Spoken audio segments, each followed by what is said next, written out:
What's up, MetaNerdz? This complete breakdown of the ARC-170 will pull from every resource available, and by the end you might agree this is one of the best starfighters of all time. If you learned something new, please hit that like button, it really is the best way to help me out. But let's start off with its manufacturer, Incom Corporation. The company was founded in 232 BBY, more than 2 centuries before the Clone Wars, and they also produced the Z95 and heavier PTB-625 and NTB-630, as well as the later T-65 X-Wing. The ARC stands for Aggressive Reconnaissance, and it's really different from most starfighters used during the Clone Wars, with ships like the Alpha 3 Nimbus and the Eta 2 Actis were small, fast, and highly maneuverable, sacrificing heavy weapons, shields, and hyperdrives. The ARC-170 went in the opposite direction. It was big, tough, and designed for long-range missions without needing backup. Just to understand the capability to deploy these, with its hyperdrive it could technically go out whenever it wanted to anywhere in the galaxy without capital ship support or transport, just leaving from some Republic planet or space station, but Venators normally had 36 on board, though this was alongside 192 Eta 2 Actis interceptors and 192 V-wings. So if the Venators wanted to go lighter on those other craft, there was tons of room to unleash likely hundreds of these multi-purpose fighter bombers.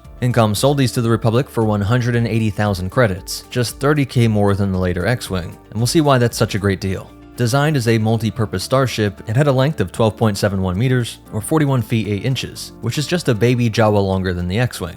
But the width is absurd at 19.85 meters or 65 feet 2 inches, which is nearly twice as wide as an X-Wing. And again, the height is pretty similar at 3.81 meters, 12 feet 6 inches, less than a meter difference between the X-Wing. It was designed for both heavy combat and long-range deep space missions, having a Class 1.5 hyperdrive, slower than an X-Wing but still faster than most ships in history. For real space flight, it relied on 2 powerful IGP-440A ion turbine engines, mounted on its wings and powered by the rear generators. These engines had retro thrusters and a forward repulsor lift, making it incredibly maneuverable, and with a top speed of 1,050 km per hour or 652 miles per hour. And to boost acceleration in atmospheric flight, its deflector shields can disperse the heat from air resistance, letting this ship hit hypersonic speeds. And some at Incom might have been hitting the Jawa juice when they claimed that it could hit speeds of 44,000 kilometers per hour, which is 27,340 miles per hour. But ignoring that and just focusing on that it claims to be able to hit hypersonic speeds, that would mean at least 1,235 kilometers per hour, or 767 miles per hour, which is around a TIE fighter. In space, its 100 megalight speed puts it on par with the X-Wings and TIE fighters, while its acceleration hits a massive 2,600 G. Obviously, one of the main shows here is the weapons. It packed 2 massive, forward-facing medium laser cannons, positioned on its outer wings. These were strong enough to punch through the armor of capital ships, and I'm pretty sure this is the only ship that can say that.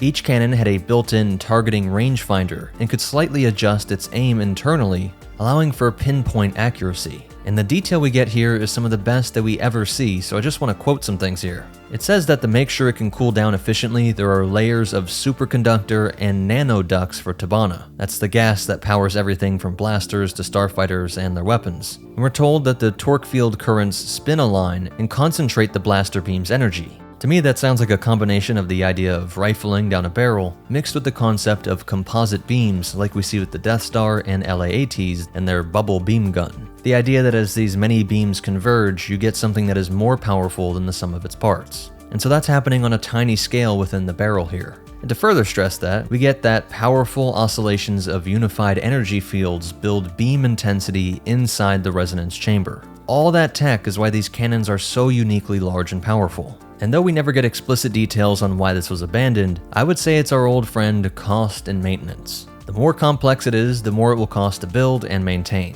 So when the pressure of a full-out galactic war against equal or a more powerful foe in the CIS was finally gone, the Empire was chasing around rebel forces, and there was no need to continue with something like the ARC-170 in general, especially not these powerful cannons.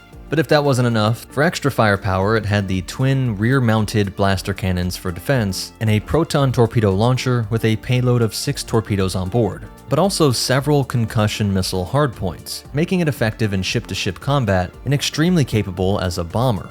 I think many people overlook the ARC-170 in this aspect simply because of those massive cannons on the wings, and it's not called a bomber. The reconnaissance in its name make it sound more like a scout ship or something. But when you consider its ability to protect itself via its powerful shields, the rear gunner, and that speed boost ability, I think it's way better than the TIE bomber, and maybe even the Y-wing. And I haven't even mentioned the tech that it has to scramble its presence to get behind enemy lines. Its heavily armored nose housed an advanced sensor suite with active and passive scanners, a gamma-ray spectrophotometer, and a dedicated energy receptor that could pick up everything from comlink signals to laser emissions. It was also equipped with long-wave communication and jamming systems, making it an excellent long-range reconnaissance ship. While in battle, its twin S-foils extended to expose heat sinks and cooling panels, helping to regulate temperature and improve the shield efficiency. Set S-foils in attack position. The three-person crew worked together to handle the ship's various systems, with the pilot focusing on flight and dogfighting, the co-pilot managing weapons and shields, and the tail gunner covering the rear with the twin blaster cannons. The astromech droid assisted with navigation, systems diagnostics, and minor in-flight repairs, ensuring the ship could keep running even in rough conditions. And these were usually R2 or R4 series astromechs. While it had enough supplies to last 5 days, and it was built for long-haul missions far from friendly territory. It could operate without the support of a capital ship, survive for a while on its own, and then conduct hit-and-run attacks with that incredible arsenal including proton torpedoes and concussion missiles. Remember, it's giving up nothing in terms of speed, being able to boost to be equal to a TIE fighter, and it had that extra tech for maneuverability, all coming together perfectly to make it one of the most versatile tools in the Republic's arsenal. As for its history, it was introduced just before the Clone Wars and saw heavy use in the later years of the conflict. One of the first test pilots was the skilled clone Jai Galar, chosen by Jedi General Plo Koon, as a shot at redemption for his mistakes at Catrasi. During the Battle of Malastare, ARC-170s escorted Y-wings carrying the electro-proton bomb and provided air support against enemy AATs. They also play key roles in defending Kamino and later in the rescue mission on Lola Seiyu. Right before the Battle of Coruscant, a squadron of them covered Obi and Annie on Tythe, though most were wiped out. In the Battle of Coruscant itself, Clone Flight Squad 7 flew them to provide cover for Kenobi and Skywalker as they approached General Grievous's flagship, the Invisible Hand. Many pilots were lost, but their efforts allowed the Jedi to board the ship and rescue Chancellor Palpatine, with most of the ARC-170s being destroyed by droid tri-fighters. After Order 66, they immediately switched to their role to hunt down Jedi. On Cato Neimoidia, Clone Captain Jag led a squadron that turned on Jedi Master Plo Koon. They fired on his Delta 7 starfighter, blowing out his engines and sending him crashing into one of the bridge cities below. A dark and poetic end for Plo Koon, who was himself an ace pilot and who personally developed the ARC-170 program. Even after the Republic became the Empire, they did continue to see action. A few months after the Empire's rise, Green Squadron deployed from a Star Destroyer in the Shrouded Offensive at Ostor, and they strafed the city's shields before getting ambushed by rogue clone troopers and V-19s. The attackers quickly retreated, and Darth Vader led the ARC-170s back to cover the Star Destroyer. Once Commander Hawk Malsum disabled the shield, these ships then used its bomber role to turn the city into ruins. Though during the Galactic Civil War, some would also be seen used by the Rebel forces, considered elite starfighters above the X-Wings, while the Empire repainted theirs in the standard gray, removing those beautiful Republic colors. Many of the Rebels would have their own design, and would fight alongside Incom's later creation, the T-65 X-Wing. Some ended up in unexpected places. One was found in the old Rebel Alliance hangar on Dathomir, where 2 Wookiees, Amara, and Orekas appear, used it to break through an Imperial blockade after escaping from a prison facility, while Queen Kylantha of Naboo had a few of hers restored by her personal technicians. She even gifted one to an adventurer who helped the Wookiees escape, proving that even in the age of the rebellion, these old Clone Wars era fighters still had some fight left in them. That's it for the breakdown, and as for behind the scenes facts, it was nostalgic for me to see that canon has retained the nonsensical detail of the shields allowing it to go faster in atmosphere. I love this idea. It might even make sense from a physics point, but it would also be true for many other ships, any ship with shields. And the 44,000 km/h speed is unlike anything else we see anywhere in Star Wars. So it's just one of those quirks I was happy to see again. It was named after the Art 170, the title of the artwork from the concept artist Ryan Church, and throughout the script for Revenge of the Sith, it was just called the Clone Fighter. The HUD display seen on Oddball's cockpit has the same targeting display as Luke Skywalker's X-Wing in A New Hope. It was a funny lore break that people caught in the HoloNet news report, saying that Incom and Subpro corporations parted ways, and yet the ARC-170 was built by both of them. And many video games like Battlefront 2 struggle to find a place for this thing, usually just making it a sort of medium fighter equivalent to the T-65 X-Wing, even though it has such a more specialized role. And the first time an Imperial variant was ever seen was in 2009 with the Hasbro Clone Wars toy range. If you made it this far, please hit that like button, subscribe so you don't miss anything, and check out these other videos, I'm sure you'll like them. But most important of all, remember, no matter how great the ship design, the most important stat is if Sidious decided you were going to win or lose this battle, and the Force will be with you. Always. What's up, MetaNerdz? This breakdown of the stunning T-51 heavy bomber created by Simon Coles. Check it out down in the link below. It seems to me to be a combo of the ARC-170 and a bit of the BSF-17 heavy bomber. I know people like to hate on that bomber. I think it's just mostly justified critique of the movie moving on to the ship, as it absolutely makes sense to have bombs dropped via space, because they are accelerated in the ship and then continue on their trajectory, even being attracted to the target when falling toward its gravity. You can still think the movie sucked, without acting like Star Wars hasn't always pushed the World War II and space theme over tech logic sometimes. As I think this large section underneath plays a similar role, being packed full of all sorts of explosives from small bombs to fat boys, everything from hundreds of anti-personnel EMP bombs for droids, to bunker busters to hit deeply buried sites, and leaflets like those dropped during World War II for propaganda or to warn civilians of upcoming attacks. As the CIS was ramping up their war crimes in those final months, and used their droid army advantage to take civilians hostage. The main body section would look just like this, with stations for engineering and comms to understand the state of the ship and get in touch with others, and gunner stations at the front and rear, operating these amazing quad laser cannon turrets. I'd imagine they'd be light laser cannons just for shooting down other starfighters, and the sheer volume of fire should be the best option against the more nimble interceptors like the Tri-Droid and later A-Wing or TIEs. Many of these options were seen in the PTB-625 planetary bomber, but the T-51 is larger and likewise has more weaponry and greater payload options, with the proton bomb bay not even sticking out of the PTB. And if you were wondering, all of the weapons on this are light laser cannons. And since its cost is 130,000 credits, and the ARC cost 180,000 credits, I think the T-51 would be much more expensive, but not twice the cost, so maybe around 230k. I would put the length closer to the MG-100, so around 25 meters or 82 feet long, making it just under twice the length of the ARC-170, and about 7 meters or 23 feet tall. It was about a Jawa shorter than the AT-ST, with a whopping 37 meters or 121 feet wide, makes it nearly as wide as the Sandcrawler is long, and 5.5 TIE fighters could stretch across it. The TIE bomber is the slowest of the TIEs, so I'll cap out its atmospheric speed at 850 km per hour or 528 miles per hour, which is slower than the Y-wing and ARC-170.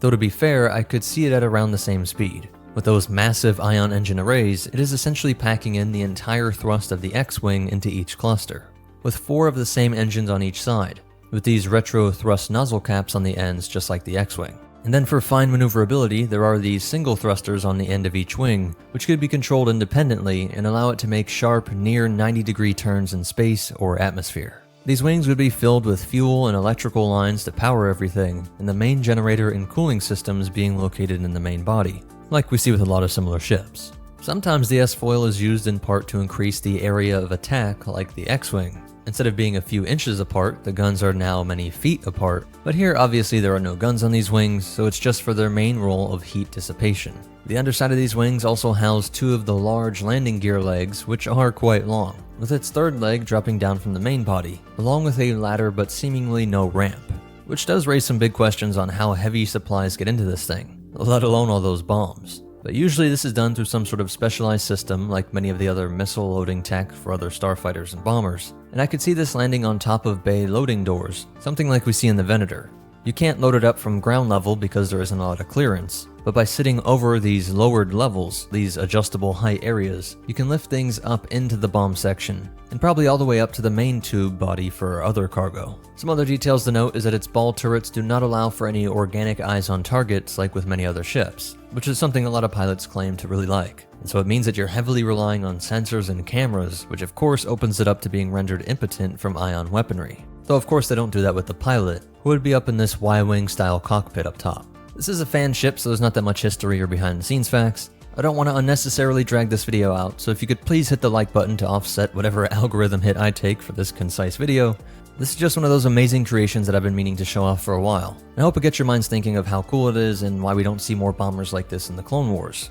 Really, everything else besides the TIE bomber are more like fighter jets. Even the Y-wing bomber still fires missiles off of a structure that design-wise isn't much different from other starfighters. I think it would be cool to see more of the dedicated, actually dropping payloads on target type of craft. dedicated bombers like this. Which again, to check out all these high quality images, check out the link down in the description or the comment. Subscribe if you want to see more, check out these other videos. But most important of all, remember, looking cool is the most important ship stat, and the Force will be with you. Always.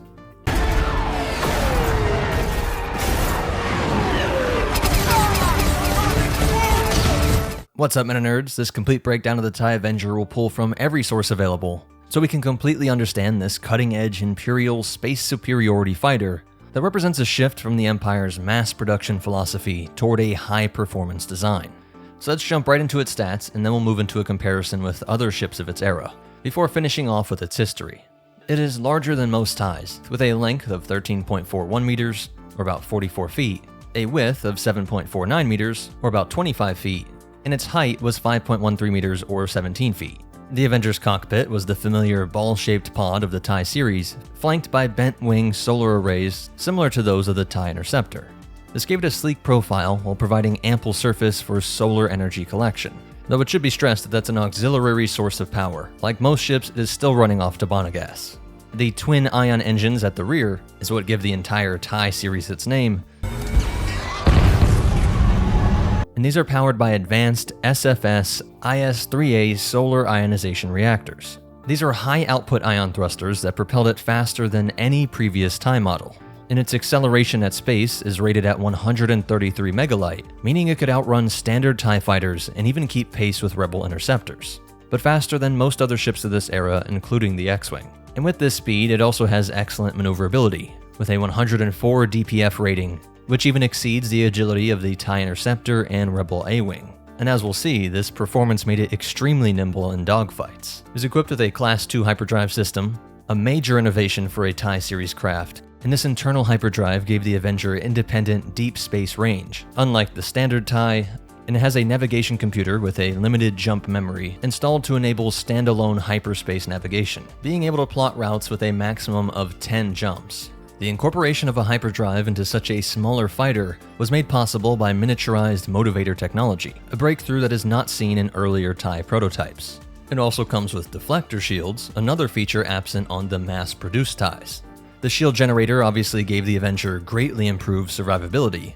At full power, its shields could absorb impacts that would destroy most ships, while its physical armor plating was only about as sturdy as the TIE Interceptors, so relatively light. The combination of shields and high speed made it exceptionally difficult to target and destroy in combat. Standard Imperial hull materials, like quadanium steel and titanium alloys, were used throughout the Avenger's frame, keeping it lightweight but inherently relying on shields for protection. And what might be the most interesting to you is that it's heavily armed for its size. The baseline Avenger carried 4 SFS LS 9.3 laser cannons mounted on the wingtips, and while the name is the same type as what we find on the TIE Interceptor, they have been tweaked to be more powerful, described specifically as being stronger and able to blast an asteroid apart in a single volley. These lasers could be fire-linked in various modes, firing each of those 4 lasers independently, or in dual fire or just quad mode where they all fire at once. This allowed it to adapt firepower as needed, and so the pilot wouldn't have to waste any energy. But it also featured a pair of MG2 general-purpose warhead launchers, which are built directly into the hull. Each launcher had a magazine for 4 concussion missiles, so 8 total, and it could be loaded with alternative ordnance. We've seen up to 3 proton torpedoes per launcher, or even heavier rockets and bombs in smaller numbers. This gave the Avenger a striking capability against larger targets, while still having most of its parts assembled in a standard TIE factory. And at least this prototype that we see in the new cannon has even more firepower, with additional laser batteries along the wing, for a total of 10 laser cannons, and a retractable heavy laser cannon under the cockpit. Is the beam weapon completed? Yes, Admiral Zarn. We are ready to deploy the weapon. Excellent. Begin arming my fighter squadrons at once.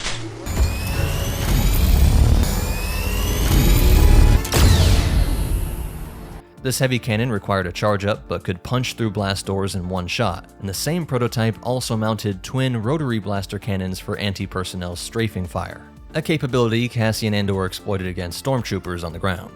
These supplemental weapons may have been experimental additions and were not standard on the known production model Avengers that we'll see coming out in the later years, which primarily stuck to the 4 lasers and warhead launchers. As for avionics and sensors, it's outfitted with advanced targeting computers and a sensor suite the Avenger's computer featuring a holographic or heads-up display in the cockpit, assisting the pilot by tracking enemy starships and even detecting life signs. This system could auto-calibrate missile targeting, allowing guided missiles to home in with minimal pilot input. Such sophisticated avionics made the Avenger deadly accurate, helping the pilot not be overwhelmed in complex engagements. Standard sensors were comparable to other TIEs, like long-range threat detection, Imperial IFF systems, but where it counts, it's enhanced by the new targeting algorithms. Its crew is just the one pilot, who's in a pressurized cockpit, and unlike the more Spartan TIE LN fighter, the Avenger included full life support systems, meaning the pilot did not require a fully sealed suit to survive in space combat. This both improved pilot comfort and was a nod to preserving elite pilots' lives. TIE pilots knew that their lives did not have any intrinsic value to the Empire, but if they worked their way up through the ranks, their superiors might bestow them with a ship that actually had life support. And so the TIE Avenger was a compact yet extremely advanced starfighter, integrating speed, agility, shields, heavy armament, and a hyperdrive all into one package, while still simplifying production by sharing a lot of the design features with the standard TIE. These features made it far more versatile and survivable than ordinary TIEs, essentially combining the best traits of Imperial and Rebel fighters into one platform.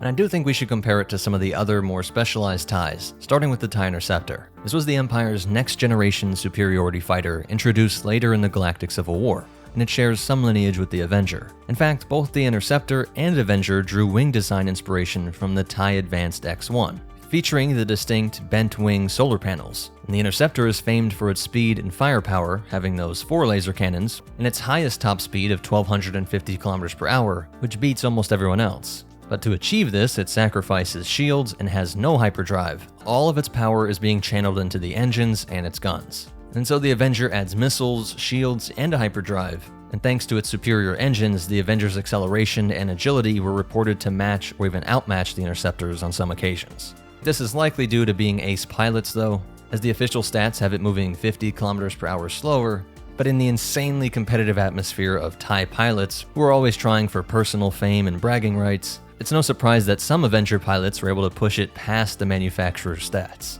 But of course, the Avenger was never meant to be the mainline fighter. It wasn't supposed to replace the TIE LN.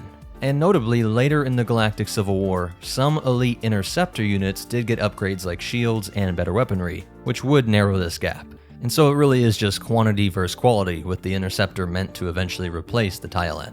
It's Darth Vader's TIE Advanced X1 seen during the Battle of Yavin that was the prototype that directly preceded the TIE Avenger. In many ways, the Avenger is the production model descendant of the X1, with the X1 introducing the concept of integrating a hyperdrive and shields into a TIE. A revolutionary idea at Sinar, but it did show that it was possible. Vader's craft only had a Class 4 hyperdrive, which is slower than most transports, but it did have heavier armor plating, along with improved cannons, and even carried cluster missile launchers. And that heavier armor is why he was able to take a hit at Yavin and spin off damaged but not destroyed. And this version was bulkier and less maneuverable than the TIE, while also being extremely expensive. These are some of the exact problems the TIE Avenger's designers set out to solve. Engineers overcame the hyperdrive weight issue by acquiring a new miniaturized hyperdrive model via the Habine, a rare and advanced species native to the Minox system, and this allows it to be a proper jump in technology. And the TIE Defender, which I'll be doing a breakdown on very soon, represents the pinnacle of Imperial starfighter design in the Galactic Civil War era. It was developed after the TIE Avenger as an even more advanced space superiority fighter. The Defender features a distinct triple wing, or trifoil configuration, and carries an astonishing arsenal and system suite. It has 6 lasers, 4 wingtip and 2 chin-mounted, 2 ion cannons and missile launchers, while still having deflector shields and a hyperdrive, effectively combining the roles of fighter, interceptor, and even light bomber. In performance, the TIE Defender outclassed the Avenger on most fronts. It can match or exceed the Avenger's speed and agility despite being larger. Its upgraded engines and triple wing design gave it superb power, reportedly about 40% faster in space than an X-wing, making it one of the fastest ever built. Both craft have similar shields and hull protection, but the Defender's additional ion cannons make it more versatile. It can disable enemy ships as well as destroy them. And like I always say about the Imperial Star Destroyer, we see a greater shift to include more ion weaponry as the rebellion starts to grow and capturing people alive and torturing info out of them becomes more important. Gathering intel becomes the most important outcome of the battle. The Defender was envisioned as a multi-role supremacy fighter and could engage fighters, bombers, and even capital ships with equal effectiveness. So by comparison, the Avenger was smaller and a more specialized craft, focused mainly on starfighter combat, with only that secondary ability to attack larger targets due to a limited warhead capacity. In fact, one Imperial analysis notes that while no Rebel fighter could outrun or maneuver an Avenger, the Defender ultimately stole the crown for absolute performance, and its only disadvantage relative to the Avenger was its size and profile. The tri-wing arrangement made it a bigger target and introduced some pilot blind spots. Elite Avenger pilots mused that in the right hands, an Avenger could even outfight a Defender by exploiting its smaller size and better visibility. But of course they're gonna say that. Nevertheless, the Defender was undeniably more heavily armed and overall a more advanced design, but we can see a continuation from the X-1 to the Advanced and the TIE Defender, all proving that as technology advanced, you could pack even more into the general TIE fighter frame. The thing is, both the Avenger and Defender were extremely expensive projects, far beyond the cost of TIE fighters or interceptors. Aside from the cost, which would be astronomical. The Defender, in fact, was so pricey that in canon, Grand Admiral Thrawn's Defender program had to compete with the Death Star for funding, and ultimately the Empire chose the Death Star. In Legends, a few Defender squadrons were produced in the war's late stages, making them slightly more numerous than the Avenger by the time of Endor. It's telling that the Empire's top brass viewed the Avenger as, quote, in the mold of the TIE Fighter and Interceptor, whereas the Defender was seen as a far more flexible platform, closer to what the Rebellion was doing with their X, Y, and B-wing fighters combined. In the end, the Defender symbolized the ultimate Imperial starfighter of the era, while the Avenger became a rare intermediate design. Now I want to take a closer look at how it was actually used. Its primary mission was to engage and destroy enemy starfighters, establishing Imperial control of the skies, or space, and in this role it was exceptionally successful on paper. As one Imperial officer would say, quote, during the Galactic Civil War, no Rebel Alliance fighter could outrun or outmaneuver the Avenger. This meant that in a dogfight, an Imperial pilot flying an Avenger had a performance edge against the X-Wings, Y-Wings, A-Wings, etc., and it could pick its fights or disengage at will thanks to its speed and hyperdrive, and its shield allowed it to survive hits that would vaporize lesser TIEs. This dramatically improved the longevity, which led to improved morale, meaning the Empire was getting the most out of their ace pilots. In practice, a lone Avenger was as effective as several TIE fighters, and this is specifically mentioned with the expert pilot Merrick Stilley. Imperial tacticians found the Avenger excelled as a hunter-killer. It could intercept fast Rebel craft, chase down fleeing ships, and perform hit-and-run strikes. Its warhead launchers gave it the ability to threaten larger prey as well, like when it uses concussion missiles to take out enemy corvettes or heavily damaged transports, something that could usually only be achieved with TIE bombers. There's even recorded use of heavy rockets successfully executing high-speed strike runs on enemy frigates, a tactic leveraging the fighter's speed to evade defensive fire while delivering ordnance. In squadron engagements, Avengers would engage enemy fighters head-on with lasers blazing, being able to absorb enormous amounts of damage and finish off crippled opponents with missiles before they could escape. There was even the option to equip a tractor beam projector, something unheard of in a starfighter, and this gave Imperial pilots a further edge. They could briefly snare a foe in close quarters to line up a perfect shot. This tractor beam tactic proved deadly. Even an A-Wing's vaunted agility meant nothing if the Avenger locked it in place at point-blank range, followed up by a quad-linked laser blast. Imagine how much just a simple tug from a tractor beam would throw off an ace pilot who knows every little aspect of their ship, who's anticipating the finest of movements. Even if the tractor beam didn't pin them in place completely, just tugging and pulling them slightly off balance would be deadly. And its hyperdrive also enabled surprise tactics. Small units of Avengers could operate independently, ambushing Rebel squadrons or raiding bases without warning, then jumping back into the blue void, which is a bit of poetic justice for the Rebellion, who perfected these hyperdrive-enabled hit-and-run tactics with the X-Wing. In defensive situations, an Avenger could rapidly redeploy across star systems, and in atmosphere, its speed and added weapons made it viable for ground attack runs. All these capabilities blur the line between pure space fighter and hybrid airspeeder/gunship. Though of course it was not perfect, and there were times where Imperial strategists felt that it should have included ion weaponry, and the payload was less than a TIE bomber, so there might be situations where you didn't have enough firepower anyways. And the Avenger played an awkward role where it was too specialized in some ways, and not really needed if you were going to send a swarm of TIE fighters, TIE interceptors, and bombers. That had been a tried and true strategy, and it was just cheaper. In the rare, full-on fleet battles, an Avenger squadron would still rely on bombers or capital ships to deal with enemy cruisers, as their missiles could soften a target but not obliterate something like the Mon Calamari ships. And the complexity and unique control systems they had also posed a challenge. It was specifically noted to be unconventional. Even veteran pilots needed training to handle it. We saw that when Andor stole one and he struggled to fly it initially due to these unusual controls, nearly crashing as he took off. It was less forgiving to fly than simple TIEs. Only well-trained, high-skill pilots could exploit its full potential. Less experienced pilots might actually perform worse than they would in something like a TIE Interceptor. And of course, maintenance was another concern. Whenever you have more advanced systems, like a hyperdrive and shield generator, it all requires more upkeep and support. And so these were never seen in more resource-strapped Imperial garrisons. And this isn't really a critique, but the biggest thing that kept it from being more popular was just that it was so rare. It didn't have as many opportunities to shine. If a squadron of TIE Avengers found itself outnumbered by Rebel fighters, which was more likely than not, overwhelming numbers of sustained fire from multiple attackers would wear down the Avenger's shield and bring it down. Rebel bases might be being ambushed by the Imperials, in which case they're more focused on just trying to escape. But even though the Avenger could take on any Rebel ship one-on-one, maybe even two-on-one, 3 X-Wings, for example, should still be able to take it down. Wherever it was seen on the battlefield usually tilted the odds in the Empire's favor, but its rarity, high cost, and the Empire's shifting priorities meant it never got the chance to turn the tide of war in a large-scale conflict. In this way, it developed a sort of legend around itself. Most only encountered rumors of how good this thing was and never actually saw it in person.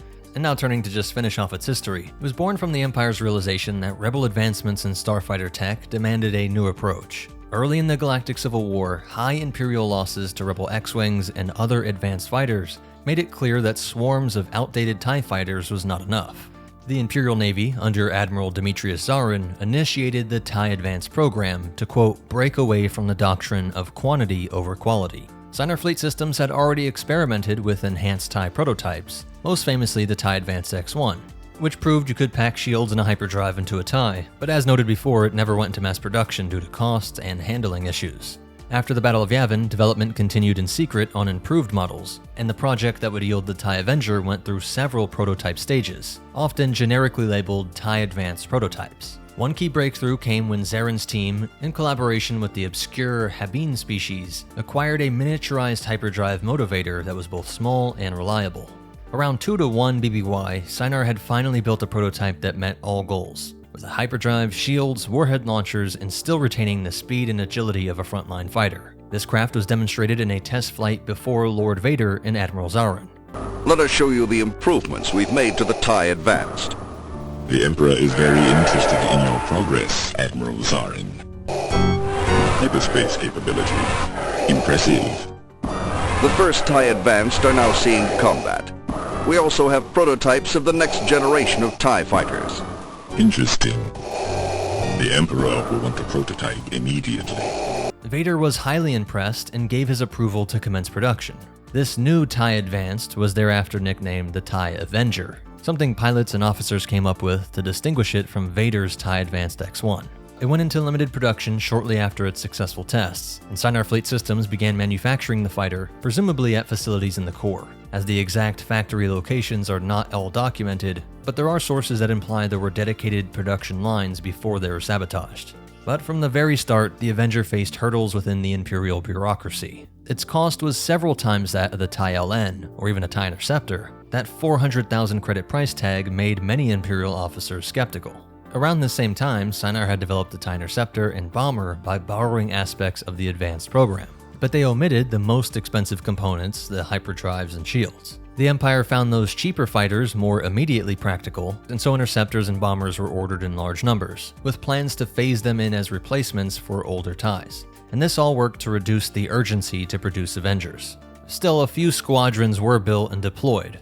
And one of the most notable times we see them is during the Sepin Civil War, a conflict between the Demoks and Republis around 1 ABY.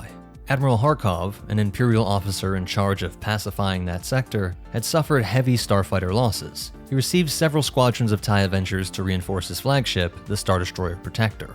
At that early stage, interestingly, the Avengers delivered to Harkov are lacking the hyperdrive modules, which might suggest that hyperdrive units were still in short supply or being finalized in this design.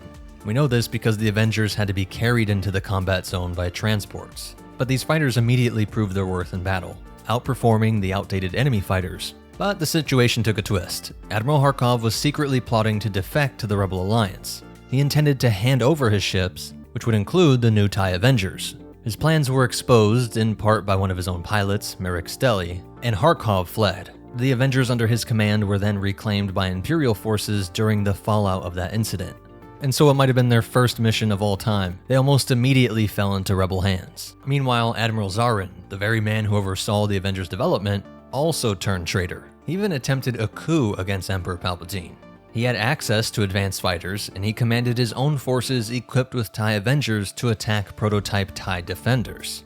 One of Zarin's first move in his rebellion was to attack the Empire's Avenger production facilities, making sure he would be the only one to have Avengers. Zarin knew how effective they were, and he didn't want loyalist Imperial forces to have any, and his strikes were largely successful. Multiple Avenger plants were destroyed or sabotaged, and this severely limited the Empire's ability to field any more of them. So Zarin is fielding them in his fleet, and so Imperial loyalists are fighting against this next-gen fighter, something they had never seen and maybe never even heard of. Ultimately, Zarin was killed and his coup failed, but by then the damage to the Avenger program had been done. In the aftermath, around the time of the Battle of Endor and 4 ABY, Imperial High Command decided to abandon large-scale Avenger production in favor of more cost-effective solutions. And of course, the hope of ramping up Avenger deployment died along with the Emperor during the Battle of Endor. The frantic Imperial remnant was just trying to hold on to whatever power they had, though there were some warlords that skipped straight to the TIE Defender when possible, realizing they could never have the sheer numbers of the full-strength Empire, and it would be better to just go all in on producing more TIE Defenders. So that's it for its breakdown, and as for behind-the-scenes facts, the production notes for this episode of Andor say that how the Avenger was depicted on screen was in part inspired by Kylo Ren's TIE Silencer, and that later era First Order model was incredibly fast and was shielded and with a hyperdrive. And so in the lore, you could see it as the First Order trying to make a new version of the Avenger.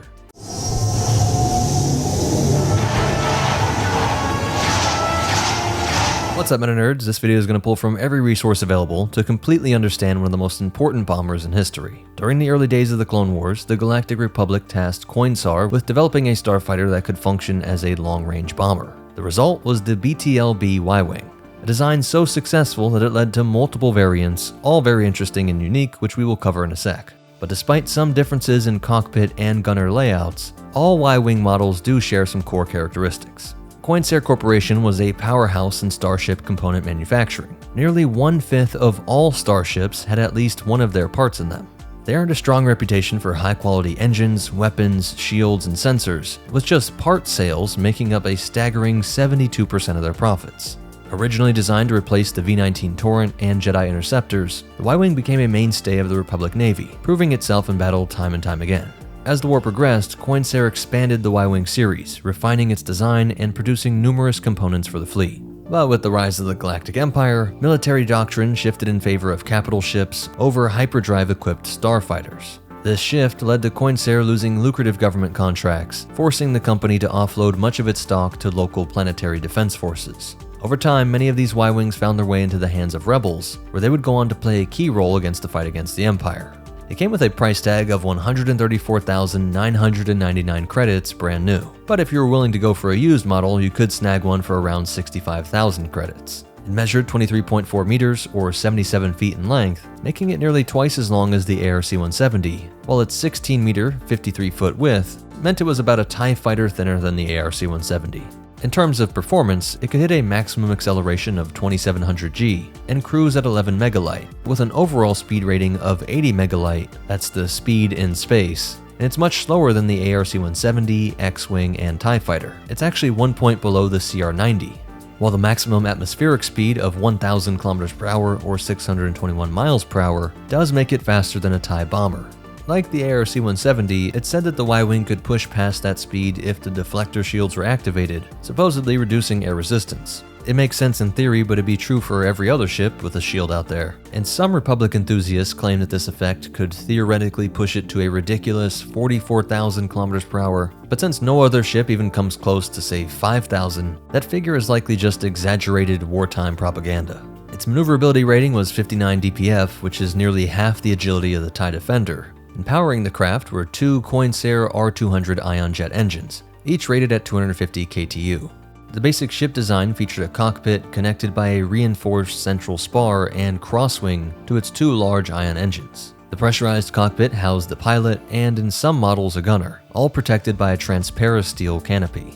Some had modified cockpits that could function as independent repulsor-powered escape vehicles, but most just had standard ejector seats. The engine nacelles are supported by 4 strong pylons extending to disc ventrals at the rear, which helped redirect thrust for improved maneuverability. Additional thrust control jets at the aft central spar give it even more agility, while repulsor lifts in the neck and wings allowed for smooth atmospheric flight. A fuel recycling system made the Y-wing incredibly efficient for long-range missions, and in emergencies, the pilot could even dump the fuel from the engines to make a safer crash landing. For firepower, it carried 2 forward-firing laser cannons, either the KX-5 or IX-4 models, which were powerful enough to punch through battle cruiser hulls or level a 5-story building in just a few shots. It also had twin SW-4 or SW-5 ion cannons, which were mounted on a rotating turret, controlled either by a dedicated gunner or the pilot, depending on the variant. And we can't forget the 2 MG7 proton torpedo launchers, each loaded with a 6-round magazine. They could fire concussion missiles, proton bombs, and cluster missiles for additional versatility. And so you can see that it was an absolute powerhouse in squadron attacks. A full group of them could glass an entire city, creating blinding white detonations that completely scrambled enemy sensors. And on top of that, it could carry external ordnance mounted directly on its hull, including weapons like the electro-proton bomb.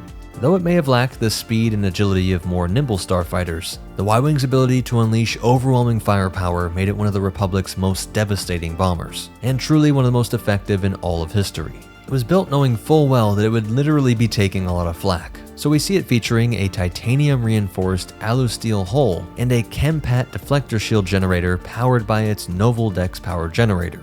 That generator connects to shield projectors that are spread across the hull, allowing the pilot to angle the shields for maximum protection or to reinforce damaged sections as needed. If that wasn't enough, it could also shoot down incoming missiles with its cannons, with the targeting computers being that accurate. For flight control, it has a state-of-the-art avionics package and photonics communication system, and a special tracking computer linked to a quick-scan vector imaging system, a lock-track full-spectrum transceiver, and long-range phased tachyon detection array, as well as a short-range primary threat analysis grid, which is a lot of jargon to say that you can't sneak up on this thing. It knows where every other ship is and can easily target and lock onto it. Each engine housed a composite sensor dome at the front with a rear-facing center mounted on the crosswing for additional tracking. These sensors were so sensitive that they could detect an escape pod-sized target within a 5-kilometer radius, being able to identify it against just debris blown off of a ship or some asteroid or other space debris because it can scan through and identify the actual metallurgical properties. It's not just identifying moving objects, but can tell what is a ship.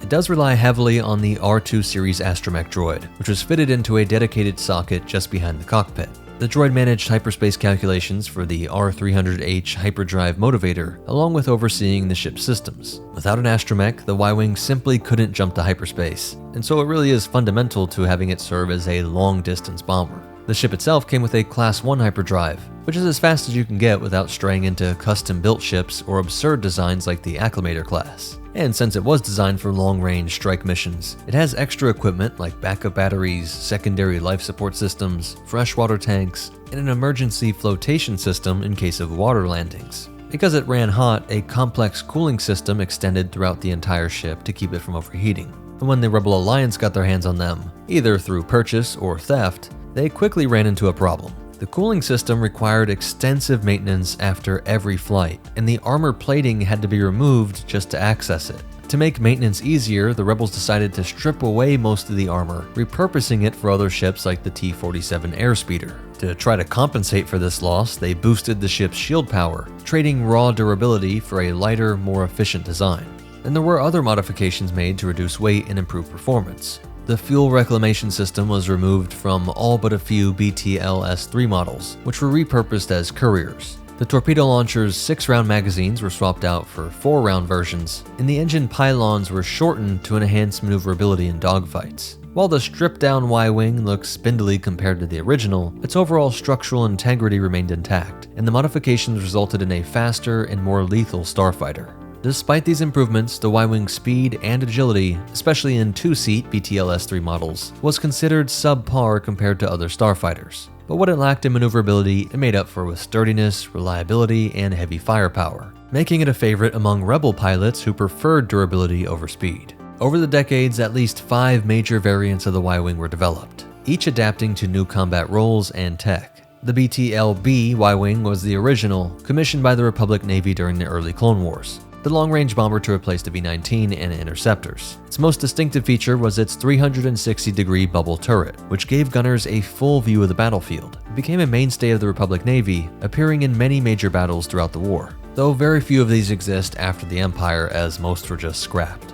The BTL-A4LP, for Long Probe, was a more specialized variant, costing a steep 185,000 credits. This version was built for long-range scouting missions, and to make room for additional sensors and avionics, the second crew seat was removed along with much of the onboard life support and mission equipment. With a lighter frame, it could handle heavier payloads instead of relying on a better avionics package or a weapons-focused loadout. While it retained a turret, it was lightened and locked in a forward-firing position to cut weight. Oddly enough, the BTL-A4 Y-wing assault starfighter/bomber, which became the backbone of the Rebel Alliance, was designed before the BTL-B. The single-seat tactical strike craft removed the gunner's position, focusing on speed and firepower instead.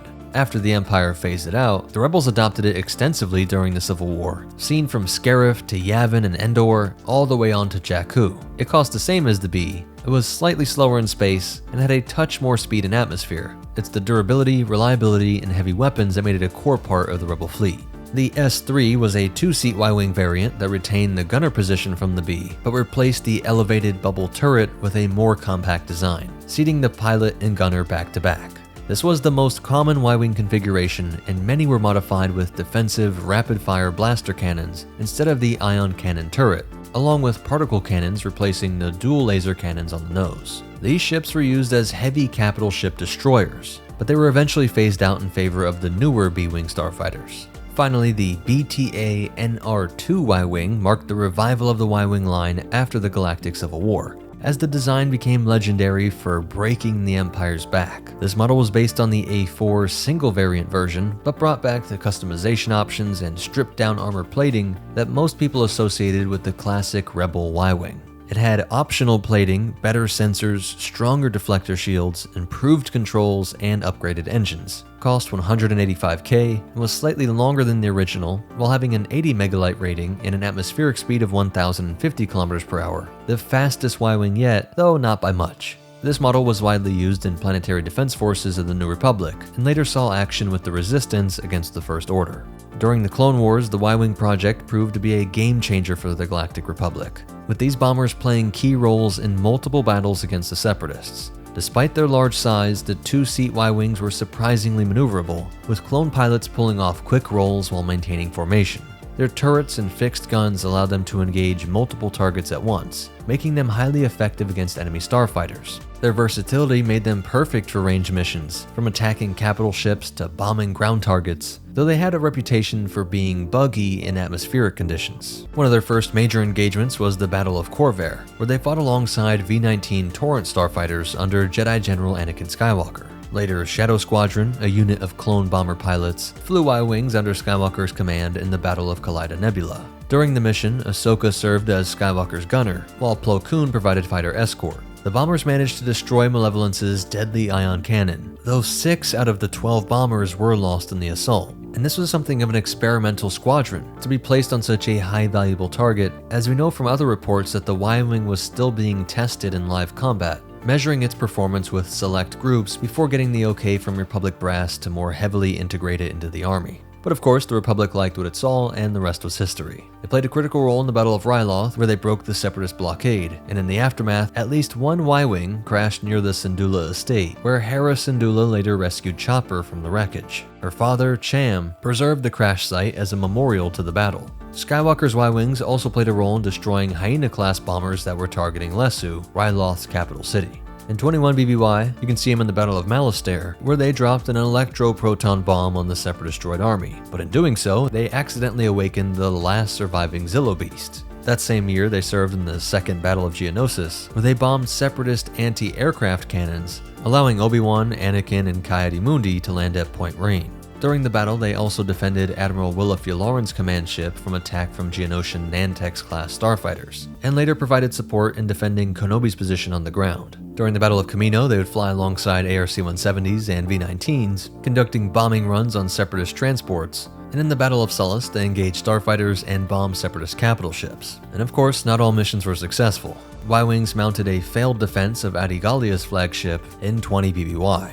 They played another major role in the Battle of Umbara, destroying Separatist frigates in orbit and bombing Umbaran militia positions as they ambushed the 501st Legion, while also engaging in atmospheric combat, going head-to-head with vulture droids and tri-fighters in high-speed dogfights. But their effectiveness couldn't always turn the tide. When Kenobi's flagship, the Negotiator, came under attack, the Republic's Y-Wings were unable to save it. In 19 BBY, during the Battle of Anaxis, Gold Squadron deployed Y-Wing bombers to take out Separatist anti-aircraft cannons, which were stationed at the Anaxis Assembly Complex as part of the Outer Rim sieges. Around the same time, one was undergoing repairs aboard the Venator-class Star Destroyer Tribunal, following the Siege of Mandalore. That same Y-Wing was later used by Captain Rex and Ahsoka Tano to escape during Order 66, and later to visit Padme Amidala's funeral. Rex continued using the ship into the early Imperial era, keeping it operational despite the growing crackdown on former Republic forces. With the rise of the Galactic Empire, an early rebellion began forming, secretly backed by influential senators like Bail Organa and Mon Mothma. Rebel cells relied on whatever starships they could get their hands on, and Y-Wings became a popular choice since they were being retired from frontline Imperial service and relegated to planetary defense duties. Many were either sold as surplus or scrapped, making them easy targets for theft or purchase by the rebellion. The BTL-A4 became the most common model in Rebel hands, with older BTL-B variants having their bubble turrets removed in favor of remotely controlled turrets like those found on later models. They were more durable and heavily armed than the Empire's TIE fighters, making them invaluable for missions like escort duty, reconnaissance, courier service, and precision strikes. By 4 BBY, they were very popular in the rebellion. At least 5 engaged TIE fighters while Jyn Erso attempted to escape Imperial forces on Skoll. And during the battle, crossfire from the dogfight accidentally destroyed the SC-3000 freighter Ponta 1, killing both civilians on board. In 2 BBY, Phoenix Cell launched a daring raid to recover decommissioned Republic Y-Wings from Reclam Station, an aerial scrapyard floating in Yarmouth's atmosphere. The mission ended in a Rebel victory with 5 Y-Wings successfully stolen when the station itself was destroyed. 2 of the original 7 bombers were lost to the Imperial fire, both of which had been remotely piloted by Chopper. Though originally intended for Phoenix Squadron, the recovered Y-Wings were instead transferred to General Dan Dodonna's unit on Yavin 4. Meanwhile, the Empire trained the TIE pilots to hunt and destroy Y-Wings at Skystrike Academy on Montross. Sabine Wren and Wedge Antilles participated in one of these training sessions before they attempted their first escape from Skystrike Academy alongside Derek Cliven and Raki Gari. Gold Squadron would be assigned to escort the Chandrila Mistress, a transport carrying Mon Mothma, to a secret rendezvous with the Spectres aboard the Ghost. From there, the Ghost would ferry Mothma to Dantooine, where she planned to meet the high-ranking rebel leaders. But the Empire had tracked the Chandrila Mistress, and shortly after arriving, Mothma's ship was ambushed by an Arquitens-class command cruiser, a Gazanti-class, and several TIE fighters. Gold Squadron managed to destroy the Imperial ships, but Mothma and her crew were forced to abandon their ship and transfer to the Ghost. Fleeing into the Archon Nebula, the rebels hoped the nebula would conceal their movements, but Grand Admiral Thrawn anticipated this maneuver and sent a fleet of Imperial-class Star Destroyers and TIE fighters to intercept them. Among the attackers was Volt Scaris, piloting a TIE Defender.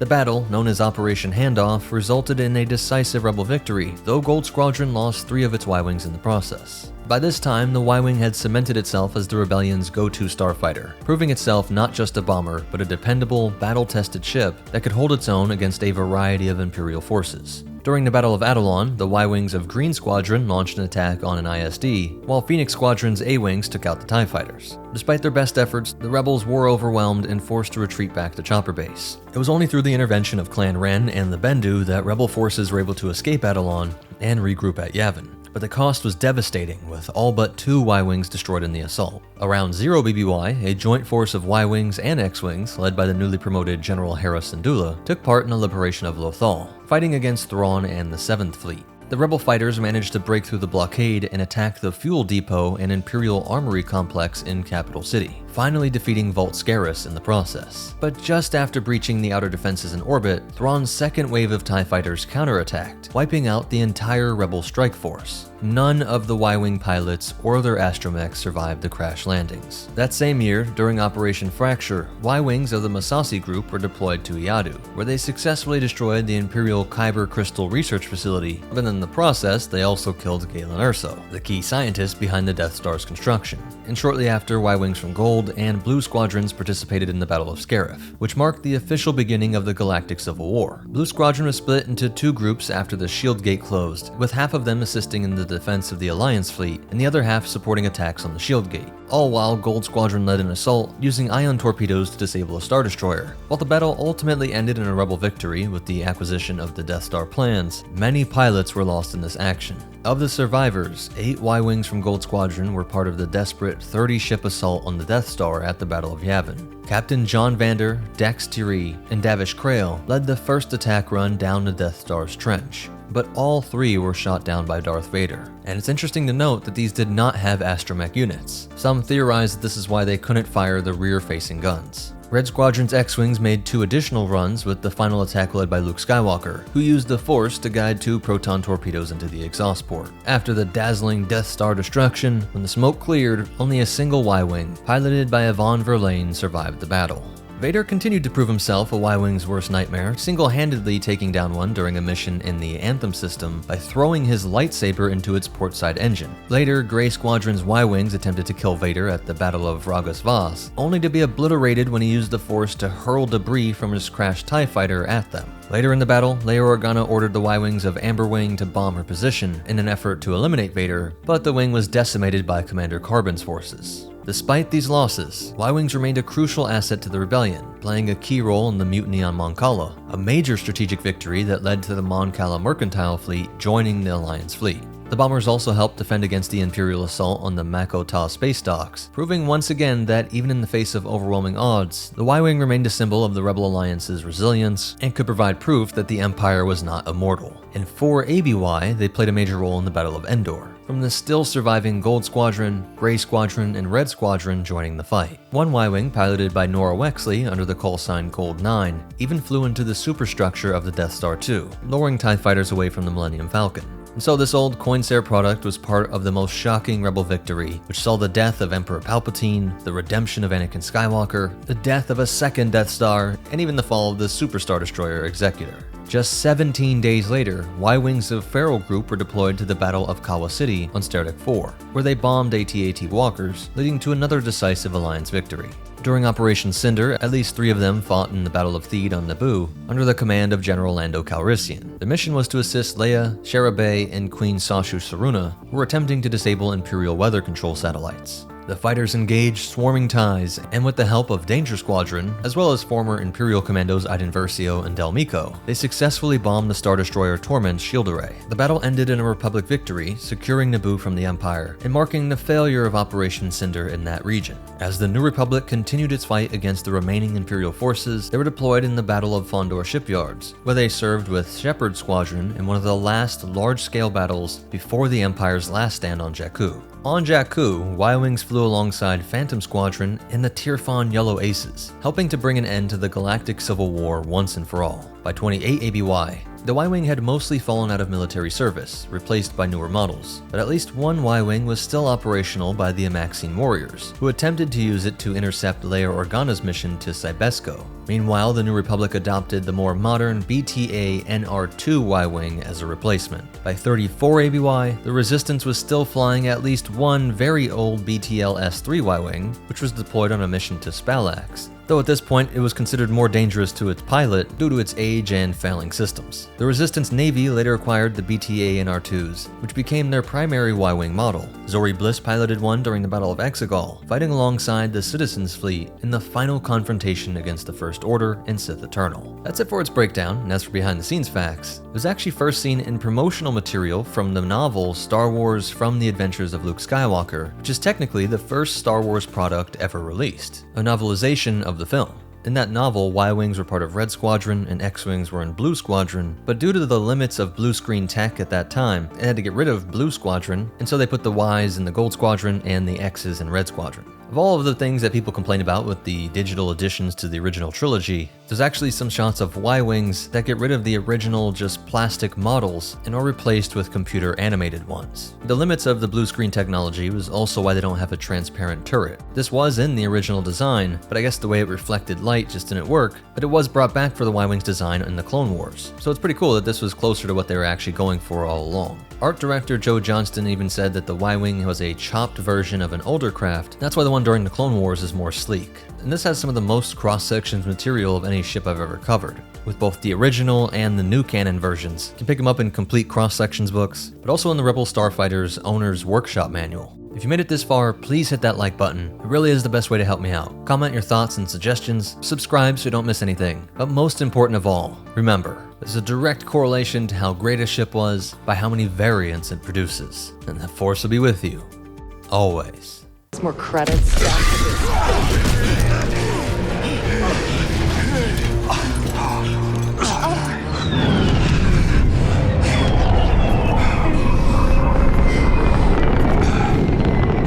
What's up, MetaNerds? We're going to pull from every resource available to break down one of the most interesting variants of an iconic ship, the LAAT LE, or Law Enforcement. This was a smaller, sleeker, and less heavily armored version of the LAAT I, for infantry, gunship, designed specifically for law enforcement on Coruscant. It was built for speed and agility, with lightweight but effective weapons that made it perfect for patrolling dense urban areas and controlling crowds. You didn't have to take out enemy armor on a battlefield, just thugs in some alley. It measured 11.48 meters, 37 feet 8 inches in length, meaning the original LAAT gunship was a whole Editu Actis longer than this. And it was 5.76 meters, or 18 feet 11 inches wide, about 1/3 the original, or less than 3 Wookiees across. And with a height of 5.43 meters, 17 feet 10 inches, it was a Jawa shorter, or more than half an ATST. This police gunship featured a spoked cockpit and solar gatherer panels, which some things say this fully powered the ship, but this likely only assisted it, and would have had some sort of fuel system like every other ship we see, including the TIE fighters. Searchlights were also built in for night operations, or navigating low visibility areas like Coruscant's underworld. Inside, the cockpit has 2 seats, one for the pilot and one for the gunner, with the pilot sitting slightly behind and above the gunner.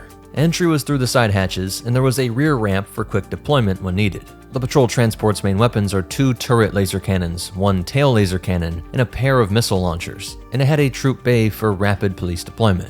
While mainly used by the Coruscant Security Force, Coruscant Guard shock troopers could also get their hands on them when necessary. And after the rise of the Galactic Empire, these gunships continued to serve as patrol and escort craft, sometimes deployed from capital ships. The LAAT LE was built by Santh Corporation and Mathana Heavy Engineering.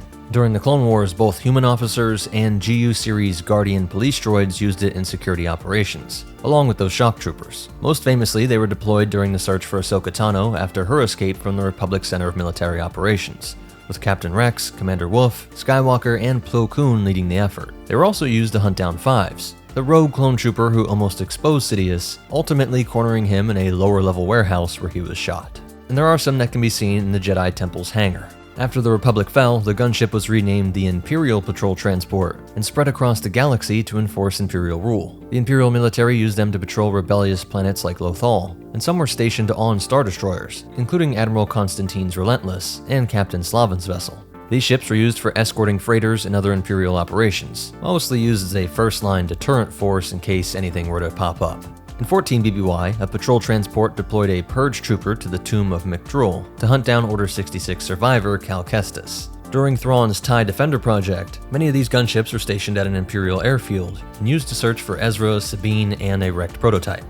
Thrawn's assassin Rook later arrived in one to hunt Spectres and Ryder Azadi's rebels, and when rebels infiltrated Crawler 41324, patrol transports were sent to investigate but were tricked by disguised rebels. After Hera and Kanan escaped the dome, 3 gunships pursued them, but Ezra and Sabine hijacked one and shot the others down. Price would deploy many of them to the Lothal rebel base, but she would ultimately be captured here. And it is upon one of these LAAT LEs that Ezra flew to Thrawn's Star Destroyer, the Chimera. Outside of Lothal, they can be seen on Mon Cala, where they discover a secret meeting between Leia Organa's team and Regent Utra, but Han Solo was able to take them out with a thermal detonator. On Sergia, they almost found a hidden rebel base, but Luke was able to crash a stolen speeder into one to cover their escape.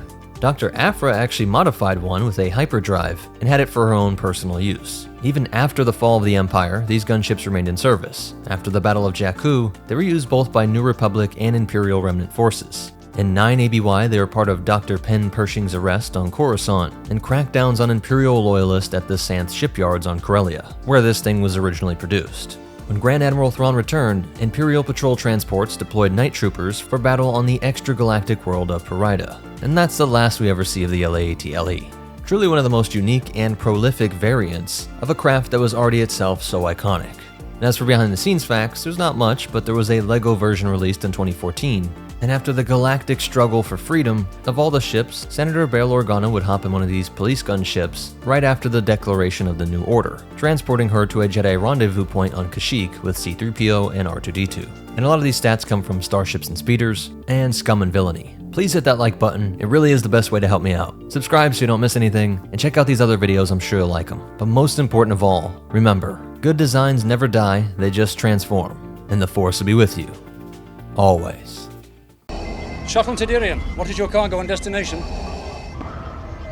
Parts and technical crew for the Forest Moon. What's up, MetaNerdz? In this breakdown of one of the most iconic ships in all of Star Wars, we'll be pulling from every source available to completely understand the Lambda-class shuttle. The Lambda T-4A shuttle, built by Sinar Fleet Systems for the Imperial Navy, is classified as a hyperdrive-equipped multi-purpose transport. At 20 meters long, it was about 3 times the size of a TIE fighter and half the size of the Sentinel-class landing craft. And its cost reflected that size too. At 120,000 credits, it was half the price of the Sentinel and 4 times that of the TIE fighter. It wasn't exactly fast, with a top speed of 850 kilometers per hour or 528 miles per hour, making it as sluggish as the TIE bomber and slower than almost any other ship in the fleet. But since it was designed for long-distance travel, it was outfitted with a Class 1 hyperdrive, which is usually the fastest you can get without custom mods. It is one of the more common Imperial ships seen across the galaxy, often alongside its close counterpart, the Sentinel-class. Its distinctive look came from its 3 wings, a tall, stationary dorsal stabilizer, and 2 lower articulated wings that fold outward in flight for stability and inward during landing to reduce its profile. It would take up a ridiculous amount of hangar space otherwise. This sleek triangular shape was considered elegant compared to the Empire's usual blocky, utilitarian designs.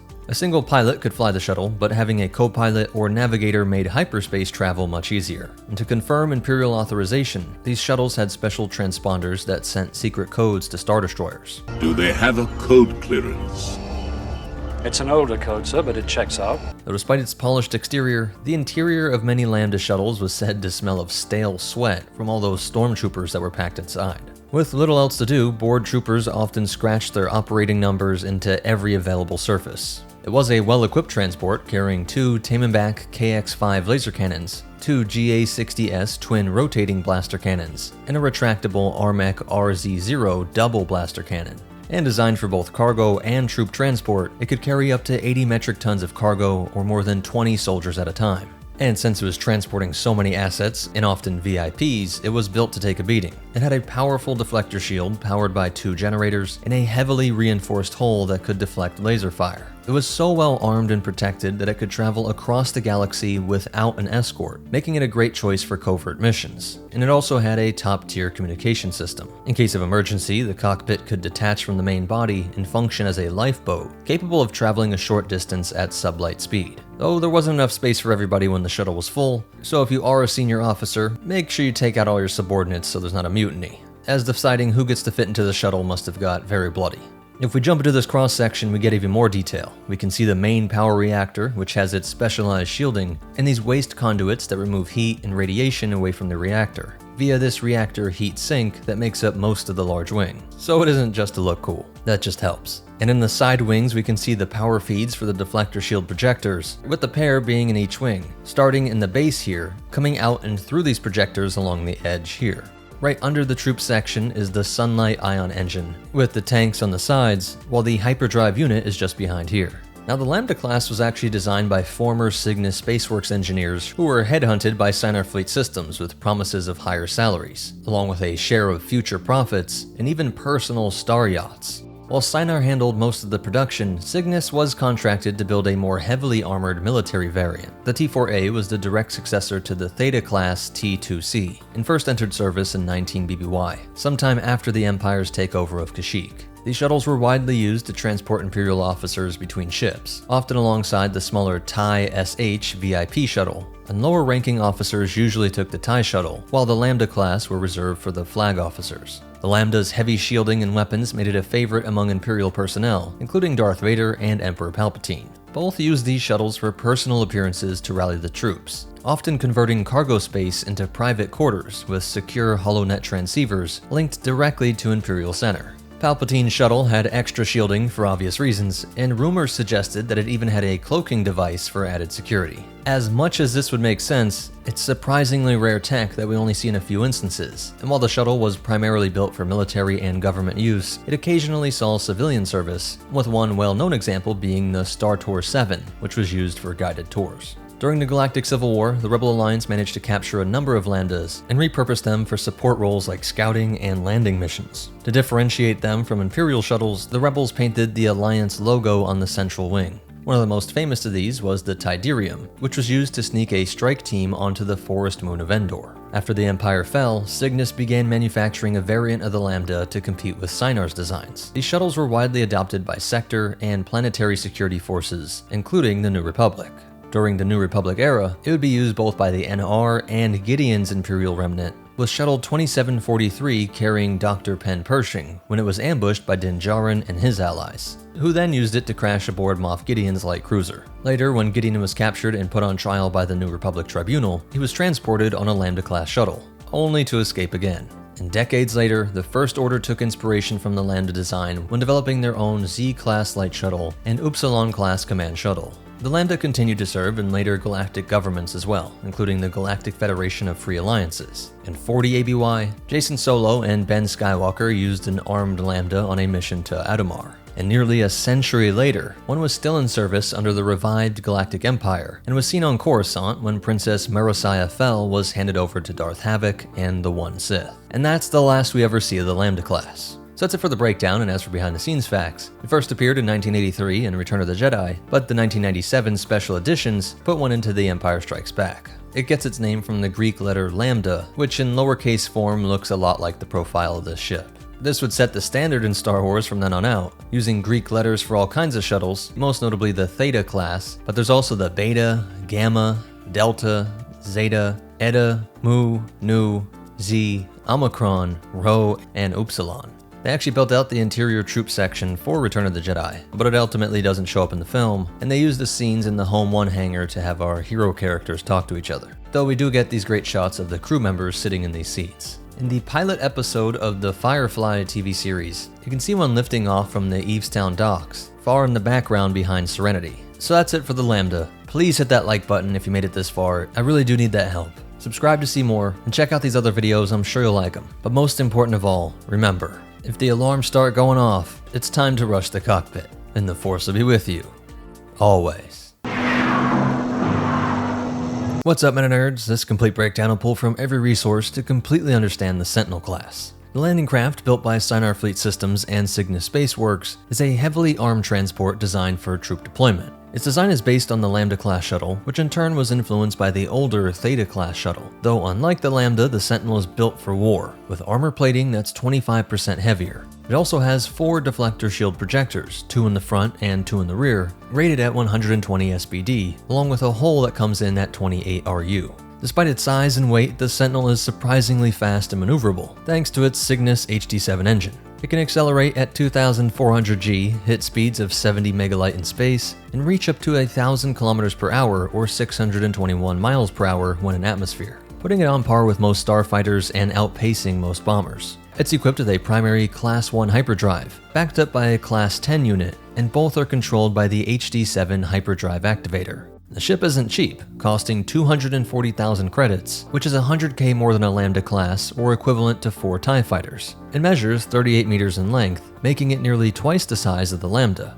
And you do get great firepower. It has 8 retractable laser cannons, 2 concussion missile launchers with 8 missiles each, a retractable ion cannon turret, and 2 retractable repeating blaster cannon turrets. The interior is modular and can be adjusted based on mission needs. In its standard troop transport setup, it can carry 58 stormtroopers, about 6 squads, along with 12 E-Web heavy repeating blasters and 6 74Z speeder bikes. If the seats are removed, it can instead transport 36 speeder bikes, 12 compact assault vehicles like ATSTs or ATPTs, or even TIE Maulers and SPMA artillery units, the smaller and more mobile versions of the massive artillery pieces from the Clone Wars. When fully loaded with troops, it maxes out at 75 on board and has a total cargo capacity of 180 metric tons. And it operates with a crew of 5, a pilot, co-pilot/sensor officer, and 3 gunners. Though if you were the sole survivor of a crew of one of these things, all your friends were taken out by rebel assassins or eaten by Ewoks planetside,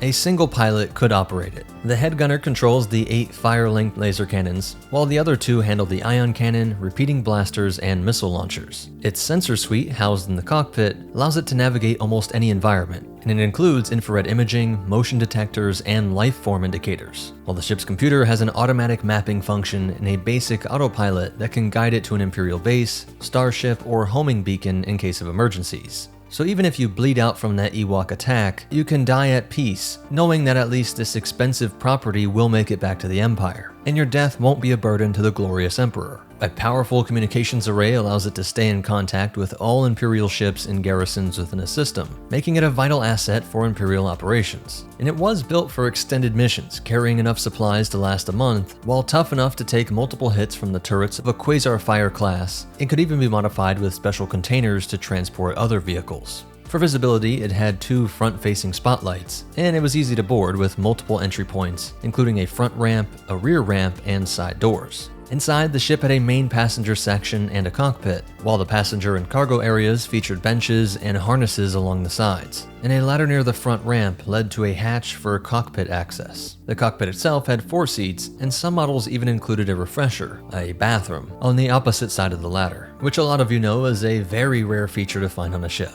After the Clone Wars, the Empire shifted from using planet-landing ships like the Acclamator-class assault ship to massive star destroyers that remained in orbit. This change created a need for a heavily armored, maneuverable landing craft to deploy troops directly onto battlefields. The Cygnus Sinar shuttle family met most of the Empire's transport needs, and the Sentinel-class, introduced sometime before the Battle of Yavin, eventually became the standard troop transport for the Imperial Navy. And while its main job was moving troops between star destroyers, cruisers, and planetary surfaces, the Sentinel-class did fill a ton of other roles. It could serve as air support, a short-range scout, a light cargo transport, and even starfighter support. And we often see it used alongside larger dropships like the Y-85 Titan or AT-AT barges for combined infantry and armor assaults. Many Imperial garrisons kept at least one Sentinel-class shuttle for quick atmospheric transport, and one of those special modified cargo containers could include vehicles as large as ATSTs, making it a highly versatile option. In 13 BBY, a young Han Solo, desperate to escape Corellia, joined the Imperial Navy station on the planet. Dreaming of becoming one of the galaxy's greatest pilots, he applied for the Imperial Navy, hoping it would eventually give him access to the ship so he could rescue his love, Kira, who had been captured by the White Worm's gang. During his enlistment, Chief Recruitment Officer Dward Munbrin gave him the surname Solo and ordered him aboard Transport ID-83, a Sentinel-class landing craft bound for the Imperial Navy Academy on Corida. The Sentinel-class was frequently used for transporting Imperial cadets and troops, and one of these shuttles ferried cadets from the Academy for Young Imperials on Lothal to a nighttime aquatic training exercise.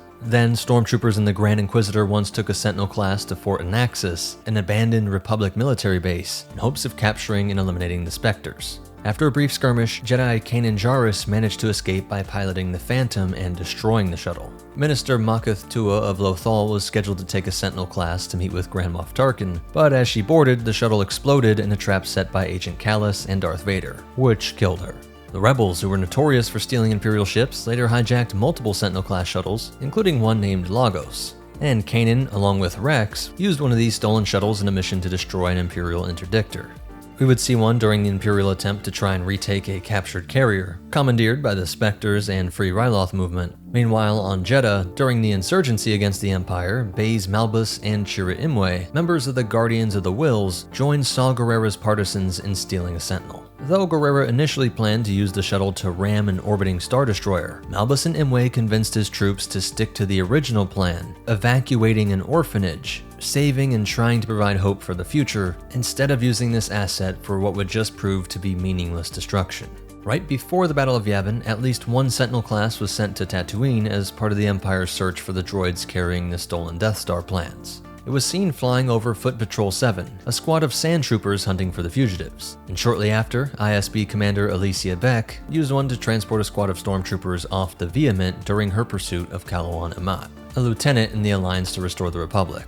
In 3 ABY, during the Battle of Hoth, they would successfully drop snowtroopers onto the icy battlefield.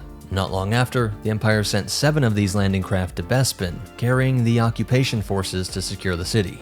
At one point, a Sentinel carrying Emperor Palpatine was mistakenly attacked by Dr. Rhaegar. The Doctor had built a powerful cannon using the Sun Star's energy, hoping to hit the Emperor, but he hit the shuttle instead. And the last we see of Rhaegar is that he was entering the shuttle to face his punishment from Palpatine. And after rebel prisoners escape from the Maw, being freed by Rogue Squadron, they use a Sentinel to make their getaway. And production of this shuttle actually continues even after the Battle of Endor. By 6 ABY, Sentinels had become widespread, not just among Imperial remnants, but also among private buyers. Thanks to their durability, heavy firepower, and versatility, they were able to outlive the Empire that created them. The Rebel Alliance, the New Republic, and Galactic Federation of Free Alliances, private owners, and various mercenary groups all adopted the Sentinel class for their own use. And of course, the tons of those that were still in the Imperial remnant. Though the New Republic eventually developed its own replacement for the Sentinel, the Bantha-class troop carrier, which featured even heavier armor than the Imperial version. Though despite this, at least one Sentinel class, the last one we ever hear of, is named Nurer, and was still in service as late as 139 APY under the Fel Empire.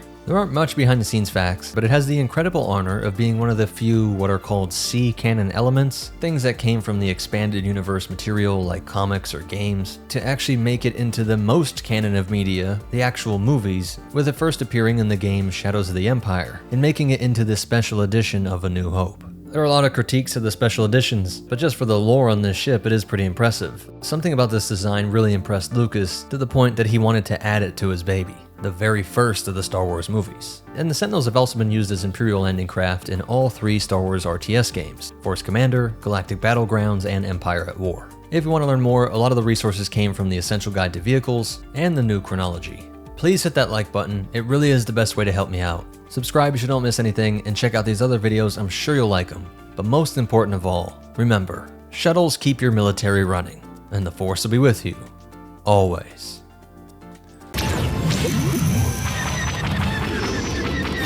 What's up, MetaNerdz? This complete breakdown of the TIE Defender will pull from every resource available, and by the end you'll understand why there's almost a unanimous agreement that this is the best TIE model ever produced. So let's jump right into it with its stats.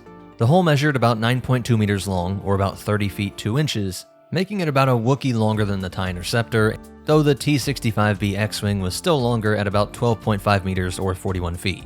Despite this compact frame, it is able to pack in a Class 2 hyperdrive and deflector shields, which only the TIE Avenger can also claim. What truly defined the TIE Defender was its speed and power.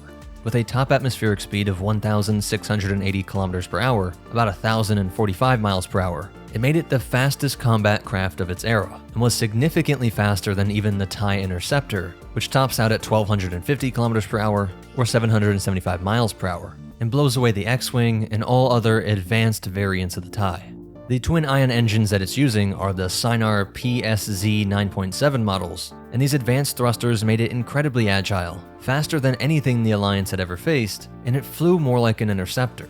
And that agility was coupled with overwhelming firepower. It carried 6 wingtip-mounted laser cannons, 2 ion cannons, and a pair of warhead launchers that could fire concussion missiles or proton torpedoes. In effect, it could unleash the kind of damage normally requiring a whole squadron of TIEs. By contrast, the TIE Interceptor, designed purely for dogfighting, was armed with 4 laser cannons. There were some additional chin guns, but it carried no missiles, and none of the TIE variants, including the Avenger, would have those precious ion cannons, something that was increasingly necessary when you were fighting a rebellion. And capturing targets alive and extracting info was the most important outcome of a battle. The X-Wing came closest as a multi-role starfighter, balancing 4 wing-mounted lasers with a pair of proton torpedo launchers. It's a heavy armament for its size, but it's still a lighter loadout than the Defenders. And so the TIE Defender's comprehensive weapon suite meant it could perform both as a space superiority fighter and a strike craft, without necessarily needing to destroy your opponent, truly living up to its moniker as being a multi-role fighter. And its shield and armor made it the most durable of all TIE fighter models. In combat, a lone defender could engage and outlast multiple enemy fighters that would shred a normally unshielded TIE. And when Rebel fighters first encountered this new Imperial fighter, they were awestruck. Hera Syndulla, the veteran Rebel ace, warned that if the Empire produced defenders in great numbers, our pilots won't stand a chance. And neither will the rebellion. Despite these advantages, the TIE Defender also came with some trade-offs that shaped its tactical role. Its advanced systems, the hyperdrive, shield generators, extra guns, and custom engines made it expensive and complicated. Each unit reportedly cost around 300,000 Imperial credits, making that 5 times the cost of a standard TIE and roughly double the cost of an X-Wing. But somehow it's actually cheaper than the Avenger, which is part of why that ship was so rare. But at this price, fielding TIE Defenders was thus a significant investment, and the high cost and maintenance burden meant Defenders were deployed sparingly, typically reserved for elite pilots and critical missions. And strategically, the TIE Defender was envisioned as the game-changing space superiority fighter, something that could escort Imperial forces on extended missions, intercept Rebel attackers before they reached Imperial capital ships, and even perform bombing runs with its warhead payload. In Imperial doctrine, regular TIE fighters and interceptors were expendable swarms, relying on sheer numbers and speed. As the famous Imperial propaganda goes, TIE pilots rely on all guts, no shields.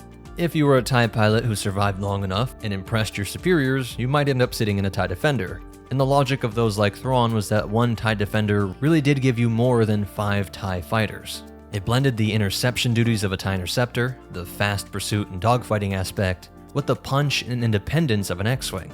And you might even see it referred to as a long-range fighter-bomber, thanks to its missile armament and the ability to cross the galaxy via hyperspace and deliver ordnance on their target. And so one of the clear strengths was the TIE Defender's self-sufficiency. With that onboard hyperdrive and week-long consumables, it could strike Rebel targets far beyond the reach of typical TIEs. Pilots could jump into battle without needing a carrier nearby, much like Rebel fighters did, and this also reduced the risk of leaks, as the odds that you might have a Rebel spy in your midst, or just some local citizen who is sympathetic to the rebellion, who then tells someone that this fleet is mobilizing. The TIE Defender is far more nimble. It's just a few fighters that are there one moment and the next they're into the blue void and carrying out their surprise strike on Rebel assets. In essence, the TIE Defender promised the Empire a starfighter that matched or surpassed the rebellion's best on every front. It was as fast and maneuverable as the quickest A-Wing or TIE Interceptor, as tough and versatile as the reliable X-Wing, and as heavily armed as a dedicated bomber. The only weakness per se was that cost, and the bureaucracy that led to these things being so scarce. There are some significant differences here between Legends and canon, so let's start with the new canon version.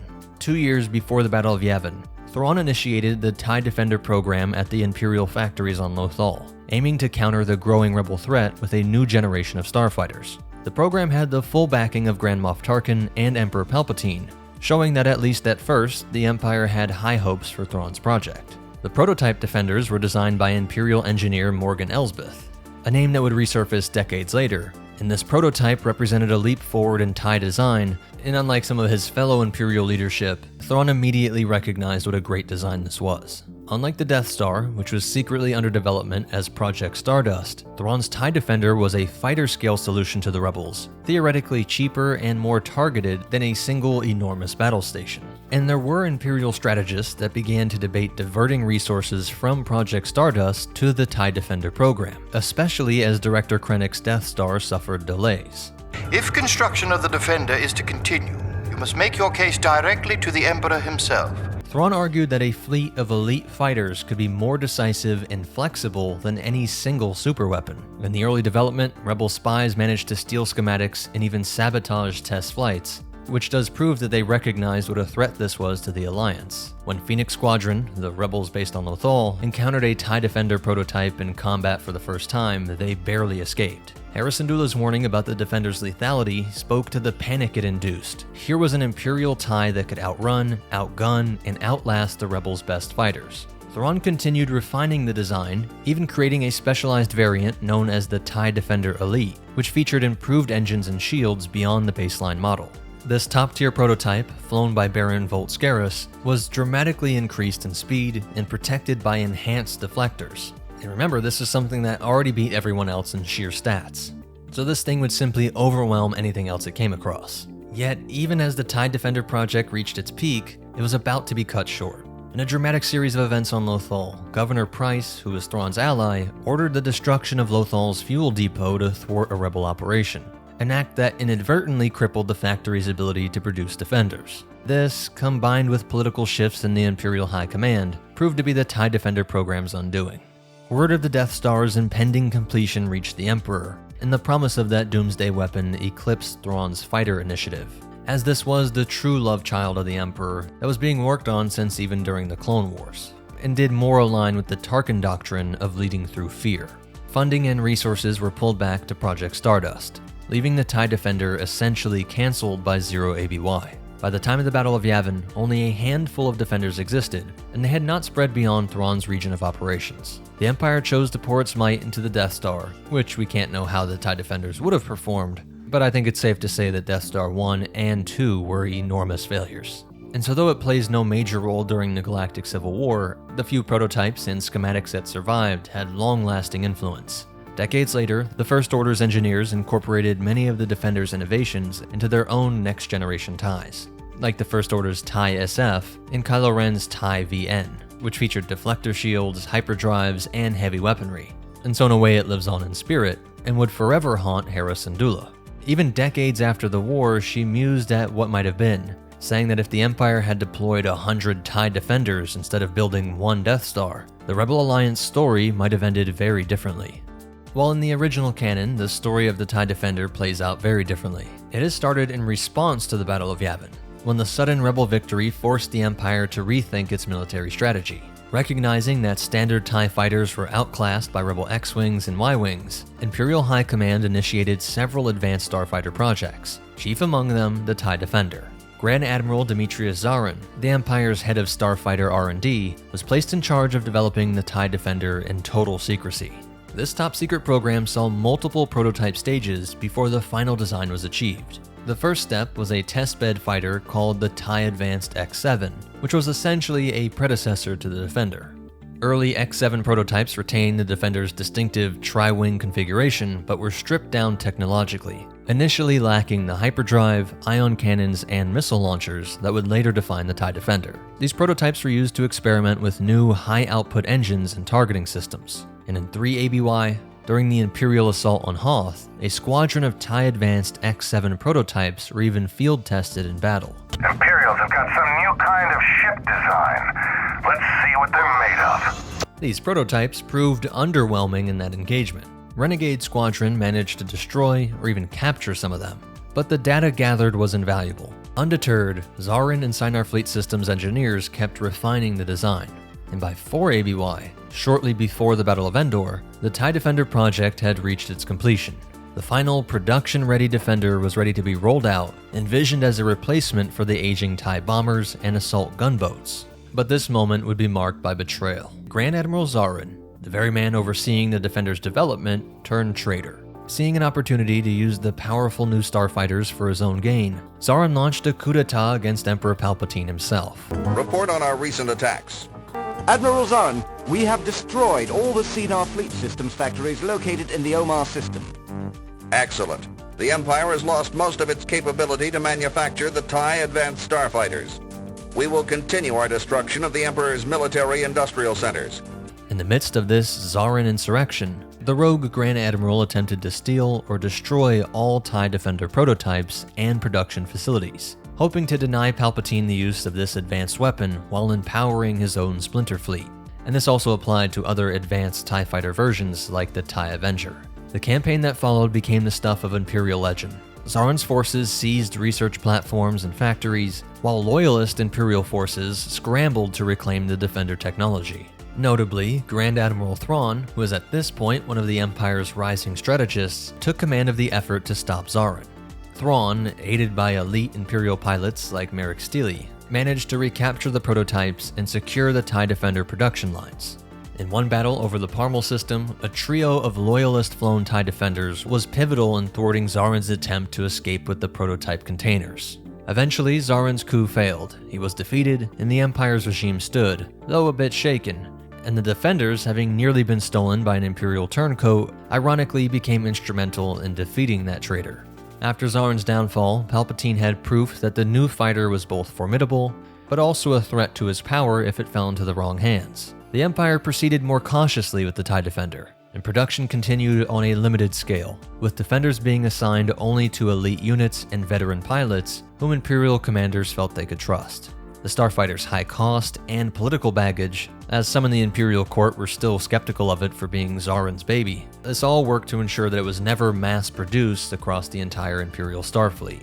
But still, by the time of the Battle of Endor in late 4 ABY, a handful of TIE Defender squadrons were active. Sources conflict on whether any saw action at Endor itself. Even if they did, the Force was not on their side. But we do know that TIE Defenders were deployed in mop-up operations in battles against various rebel holdouts, like the elite Defender unit that fought at the Battle of Megiddo, where they cut down rebel fighters with ease. In each of these battles, the TIE Defender proved every bit as deadly as advertised, but there were never enough of them to turn the tide of war. But in the turbulent years after Endor, the Defender gained a second life in this fragmented galaxy. The collapse of Imperial central authority meant that various warlords, moffs, and Imperial remnant fractions held whatever assets they could. Some of the surviving TIE Defenders ended up under the control of these splinter groups, and even, in some cases, in New Republic hands. One notorious Imperial warlord, Lord Shadowspawn, or Chronal, employed a squadron of TIE Defenders during his campaign against the New Republic in 5 ABY, using their fearsome reputation to terrorize New Republic pilots.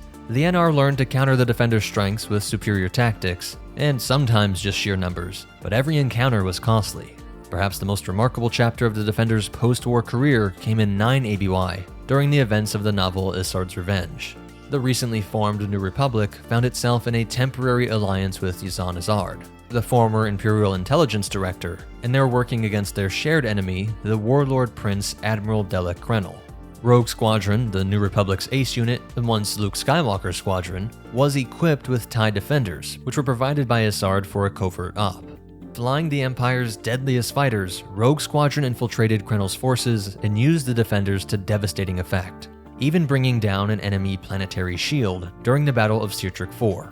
For those rebel pilots accustomed to X-Wings, they had to admit they were in love with this Defender, which had shielding as strong as their own but with speed and firepower that could outmatch nearly anything in the New Republic's arsenal. But following this mission, the New Republic did not keep the Defenders, mostly for political reasons. It's just a bad image to be the supposedly new government and the good guys, and you're riding around in the most terrifying TIE model ever made. But it cemented its legendary status in the minds of New Republic pilots.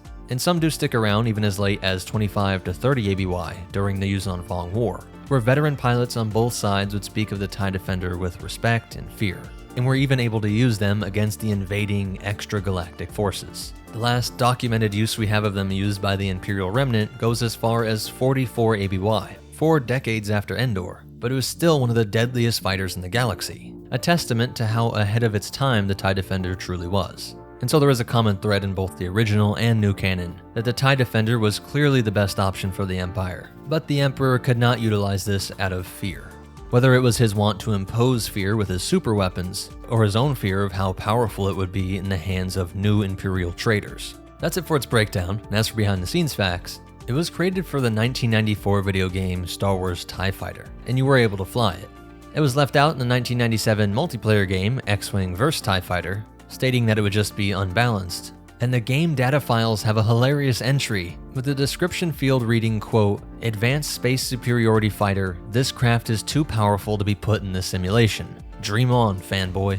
Though it does return in the 1999 game Star Wars X-Wing Alliance. It would appear in countless comics and other video games, but a lot of the technical data is expanded in the Essential Guide to Warfare, and the new Essential Guide to Vehicles and Vessels. Please hit that like button, I really need your help. But most important of all, remember, there's always a better TIE, and the Force will be with you. Always. Activate harpoon! What's up, MetaNerdz? This complete breakdown will pull from every resource available to completely understand one of the most iconic and unique craft in all of Star Wars. The Income T-47 airspeeder began its life as a simple utility vehicle, but it would go on to earn fame as the Rebel Alliance's agile snowspeeder. Originally designed as an industrial repulsor craft for moving cargo, the T-47 was a robust, wedge-shaped airspeeder popular among young civilian pilots, renowned for its reliability and sporty handling. Incom Corporation, the same company behind the legendary X-Wing starfighter, built the T-47 with versatility in mind, but would never imagine that one day it would be modified for frontline combat. Yet when war broke out and the rebels found themselves short on dedicated military craft, this little airspeeder was thrust into the galactic stage. Rebel technicians saw potential in the T-47's sturdy frame and those powerful repulsor lifts. They retrofitted armor plating, uprated the engines even further, and mounted weapons, transforming a workhorse vehicle into a combat-ready scout and attack craft. Thus, the unassuming T-47 was thrust from farm and factory duty into the role of a low-altitude attack speeder. And to better appreciate it, I think it'd be helpful to compare it to the T-16 Skyhopper and the New Republic's V-wing airspeeder. All three are compact, atmospheric flyers, but they each served a very different purpose in the galaxy. At 5.3 meters long, the snowspeeder had a long, wide profile, and even on its landing gear it's only a few meters high, with this squat, wedge shape that hugs close to the ground. This two-person craft has a side-by-side cockpit for a pilot and rear-facing gunner, and its compact fuselage is flanked by short wings housing twin repulsor engines, and it all results in a stubby, sturdy build optimized for quick handling at low altitude. The civilian T-16 is just barely longer at 5.4 meters, but the most striking dimension is the height. With a tall dorsal stabilizer fin, the Skyhopper stands over 10 meters tall, and this unique tri-wing design features a vertical main airfoil and two lower wings, giving it that distinctive triangular silhouette.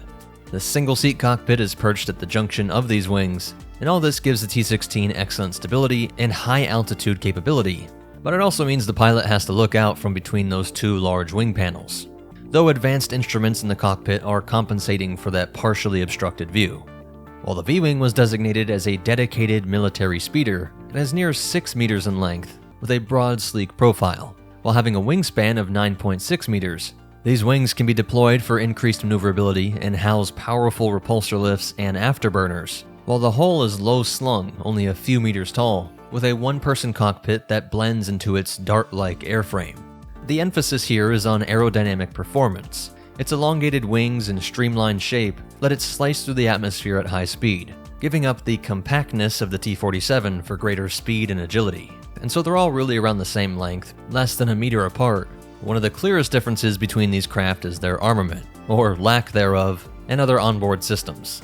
Being for civilian use, the T-16 Skyhopper was never meant to be a true combat vehicle, where of course the T-47 was modified and the V-wing was purpose-made for war. And so in the snowspeeder variant, the Rebel-modified T-47 carries a pair of forward-facing heavy laser cannons on its wingtips. These cannons give it respectable firepower against infantry, light vehicles, and even vulnerable points of larger targets. And the main show is that rear-mounted harpoon gun with a tow cable, operated by the aft gunner. This grappling harpoon was originally intended for towing cargo. Ingeniously, the Rebel pilots turned this into an anti-vehicle device, using those incredibly strong tow cables to entangle the legs of Imperial AT-ATs. Aside from the weapons, it's equipped with basic avionics and life support for its crew, but does not have any shields. It's relying on speed, low-altitude flight, and the pilot's skill for defense. Having a shield would have been the most expensive component here, and its power supply could probably not maintain it. Its power plant includes twin repulsor lift engines for lift and an ion afterburner for burst of speed up to around 1100 km per hour, which is incredibly fast at ground level, almost up to a TIE fighter, though some pilots joke that flying one, quote, feels like steering a block of wood, due to its really clunky and heavy controls. Most T-16s are unarmed or only lightly armed. Civilian models typically mount a pneumatic air cannon, essentially a high-powered airgun useful for target practice or pest control. The farmers on Tatooine famously use these to shoot at womp rats. Some also have a low-powered targeting laser for sport, though recognizing the Skyhopper's high performance, many planetary law enforcement agencies modified T-16s with actual weapons. These would usually be a single repeating blaster cannon or a light laser cannon, and this gave the Skyhopper some bite, usually enough to chase down smugglers or act as militia patrol craft, as that's going to be more than enough for stopping or destroying other civilian craft. And its defenses were minimal, no shields, again just hoping for the pilot's skill. Though its speed is incredible, with twin repulsor generators and an ion drive, it could reach around 1200 km per hour, which is faster than an X-wing and equal to a TIE fighter. And the Skyhopper's fully pressurized cockpit and powerful engines even allowed daring pilots to skim the edge of space in short hops. though its repulsor lifts were really meant for lower altitudes, while the V-wing is coming after a decade after the Galactic Civil War, and it was purpose-built for combat by the New Republic. It carries a pair of heavy blaster cannons mounted on the wings, and these deliver firepower on par with starfighter-grade weapons. Standard, they did not have deflector shields, though they could be upgraded to have one, but one of its most defining features was its propulsion system. It combines the standard repulsor lifts with an ion engine and a, quote, scramjet booster. This scramjet is an afterburner that, when engaged, can push the V-wing to 1400 km per hour. Even if that's only in short bursts, it's still faster than just about every other TIE fighter besides the TIE Defender. Though pilots were cautioned against using the scramjet in the thick of combat, since the V-wing became more difficult to control and could overheat really fast. And it also has air brakes and maneuvering flaps to handle high-speed turns, and heat dispersal fins to manage the extra engine heat. Now as for the rest of their history, one of the earliest times we see them is when Rebels have them on Dantooine, and there were some other bases that also had unarmed T-47s simply as couriers and scouts, given that they had this incredible speed and low profile. Seeing the success with this, Alliance engineers got to work modifying the airspeeder for dedicated combat, and these were well underway by the time the Rebels established Echo Base on Hoth, around 3 ABY. Of course, it peaked during the Battle of Hoth. Despite the extreme cold, which is far below what the stock airspeeder could tolerate, Rebel technicians managed to winterize the T-47 fleet with special heating coils and insulation.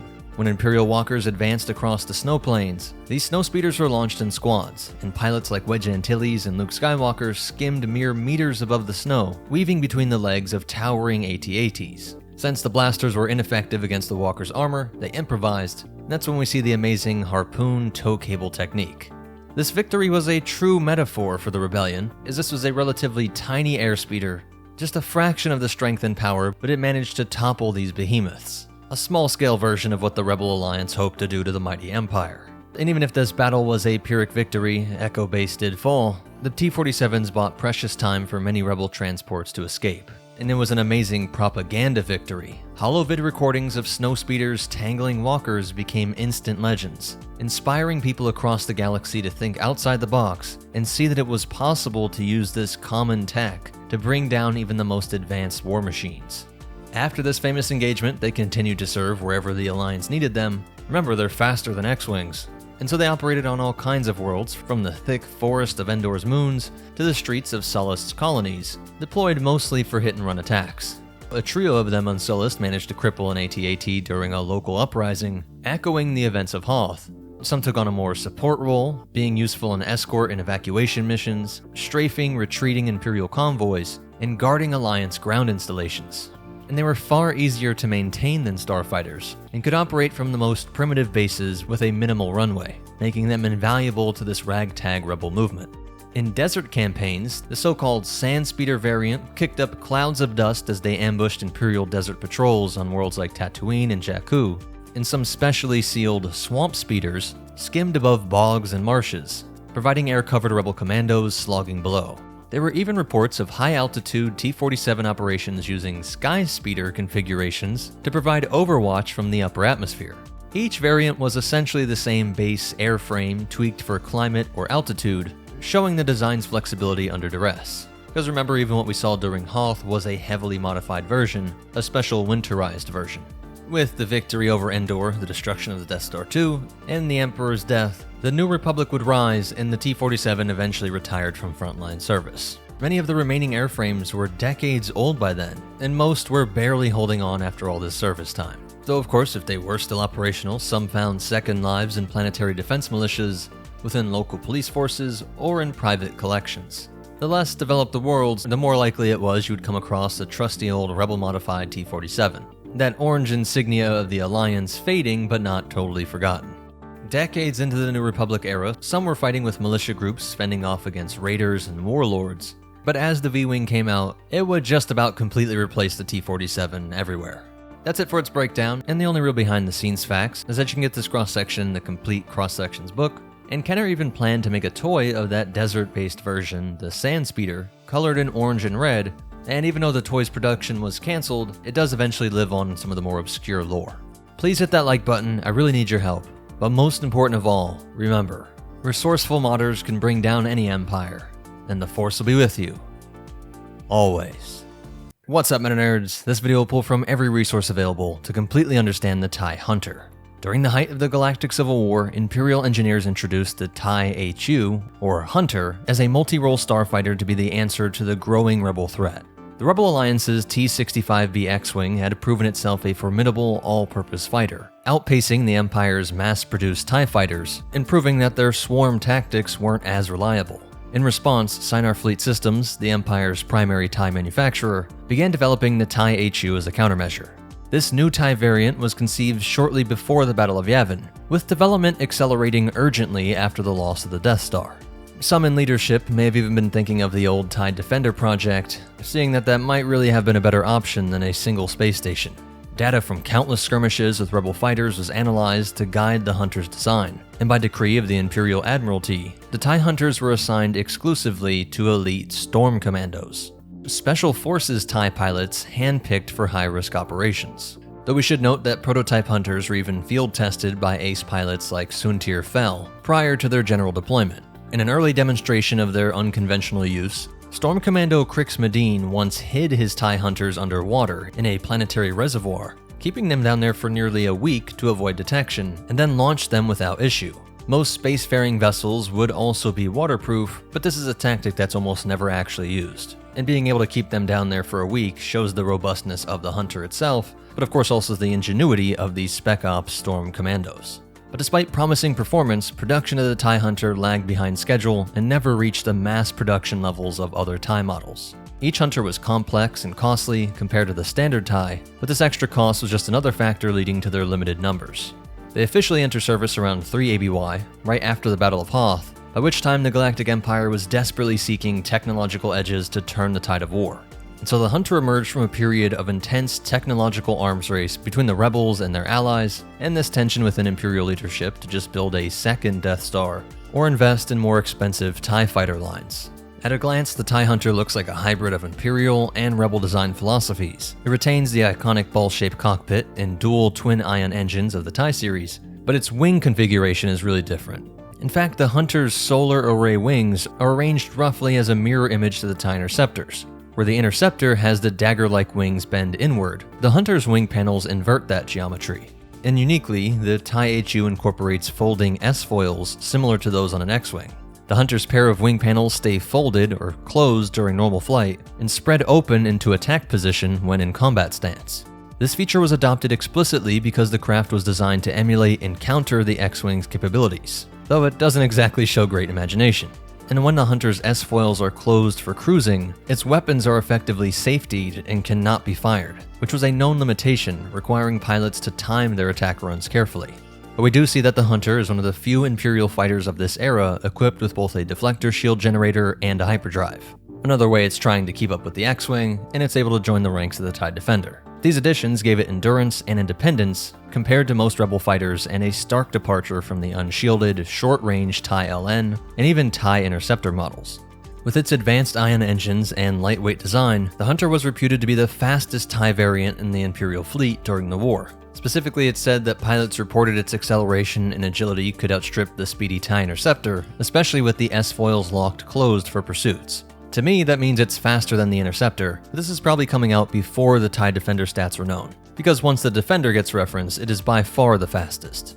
It is a single-seat starfighter, not with that internal seating capacity of the TIE Avenger, and is more similar to other general-sized TIE models. And though the exact dimensions were never officially leaked, Imperial records remain classified on this point. Its proportions fall in the same class as its peers, which can be inferred from hangar bay footage and other schematics, and it seems to fall between the Interceptor and X-Wing in length and wingspan, so probably closest to the TIE Defender. Where the Interceptor measures about 7.7 meters or 25.3 feet long, the Defender was about 9.2 meters or 30 feet, and the X-Wing extends to around 12.5 meters or 41 feet, so it's funny it's about a Wookiee difference between each of these. The Interceptor was 6.5 meters or 21 feet wide, while the Defender was 10 meters or 32 feet, and the X-Wing has a wingspan of approximately 11 meters or 36 feet. So when you're thinking width, don't think TIE fighter, it's actually closer to the X-Wing. As for height, the Interceptor stands 5.3 meters or 17 feet, the Defender is the tallest by far at 8.7 meters or 28 feet, and the X-Wing is around 4 meters or 14 feet. Here it's going to be closest to the Interceptor. In terms of weight and support systems, the Hunter was a step up from the minimalist TIE fighters and carried consumables for up to 2 days, though of course those commandos found ways to stretch it up to a week, in order to support their longer missions. Its Class 1 hyperdrive would make it the fastest of all the TIE models, and was necessary so that it could self-deploy across star systems more stealthily than arriving with an entire carrier and fleet. And so it's trying to fill this gap between the TIE Interceptor and these way more advanced TIE Avengers and TIE Defenders. But what truly defines the TIE Hunter, why it gets that Hunter name, is its diverse armament loadout, which was unprecedented for Imperial fighters at that time. The Hunter mounts a combination of laser cannons, ion cannons, and projectile launchers, earning its multi-role designation, while its primary guns are twin medium laser cannons, supplemented by a pair of ion cannons, which are all forward-fixed. This pairing allows a Hunter pilot to both dogfight with lethal lasers and disable enemy craft or shields with ion blasts. This capability, while also seen on the TIE Defender, is something that the X-Wing and no other TIE can do. And on the underside of the Hunter's cockpit, it houses a proton torpedo launcher carrying up to 12 torpedoes, a payload that is comparable to that of a dedicated bomber. While we saw the Defender had some capability in this area, the Hunter's torpedo magazine rivals the capacity of the Rebels' Y-Wing, which was far slower and less versatile on attack and defense. In essence, the TIE HU packs a hitting power of a starfighter and a strike bomber into one platform. And I always make sure to stress that ion weaponry was increasingly important to the Empire in this era of a growing rebel alliance where capturing intel is more important than just blowing them up with their ship. Ion weapons allow you to disable things and take their crew alive. It did have some limitations. Despite its formidable armory, having only 2 laser cannons meant that in straight firepower, it only had half the laser barrels of an X-Wing or TIE Interceptor, which could be a disadvantage in close dogfights where overwhelming laser volleys matter. The Hunter's torpedo launcher provided great punch, but torpedoes are finite, and once the 12 munitions were expended, there was often no way to be resupplied during their mission, with the whole point of these being that they're used for Spec Ops missions. And like mentioned before, when those S-foils are closed in high-speed flight mode, all weapons are offline. This means a Hunter pilot caught off guard at cruising speed would need a critical extra moment to deploy wings and power up weapons, a quirk that an agile opponent could exploit. And its advanced systems like shields, hyperdrive, and multiple weapon types made it mechanically complex and expensive. And while some estimates have a price of 100,000 credits, it's also mentioned that some cost 275,000 credits, and that makes more sense for the fully outfitted model I've been talking about, with the laser cannons, ion weapons, torpedoes, hyperdrive, and shield generator. 100,000 is simply too cheap for this, when a TIE fighter was only 60k and a TIE Interceptor 75k. That 275,000 credit price tag is just below the TIE Defender, which makes sense to me. And so this expense, coupled with longer manufacturing time, limited how many could be fielded and maintained by frontline units. And so while there's a healthy debate if this is better than the TIE Avenger, most agree that the TIE Defender was still superior, even if you think that's a bit unfair as it's effectively playing an assault gunship role among other fighters. Let me know what you think down in the comments. All 3 of these next-gen TIEs gave the Emperor the flexibility that was exactly what the Empire needed to surprise rebel forces who were accustomed to more one-dimensional TIE fighters, which could be blown to bits in a single shot. It's the versatility that made them especially suited for the Storm Commandos, who often overtook covert and independent missions without support from dedicated bomber wings or capital ships.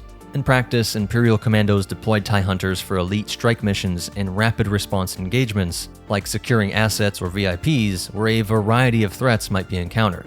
And there are a ton of examples where Storm Commando teams with Hunters infiltrated a rebel base, engaged enemy fighters in the air, and also destroy ground installations or starship hangars if the opportunity arose, all in just a few minutes before popping into hyperspace and disappearing. And so it excelled in roles requiring stealth and surprise. One documented use in Imperial records was Darkblade Squadron, led by ace pilot Tam Blackstar, which included 1 Hunter alongside TIE Interceptors. In 3 ABY, Blackstar's unit sprung a surprise attack on a rebel outpost on Arda 1. In that engagement, Blackstar's Hunter proved its mettle by chasing a rebel RZ-1 A-Wing, following it through a twisting canyon nicknamed the Gauntlet, and nearly taking it down with a pair of torpedoes.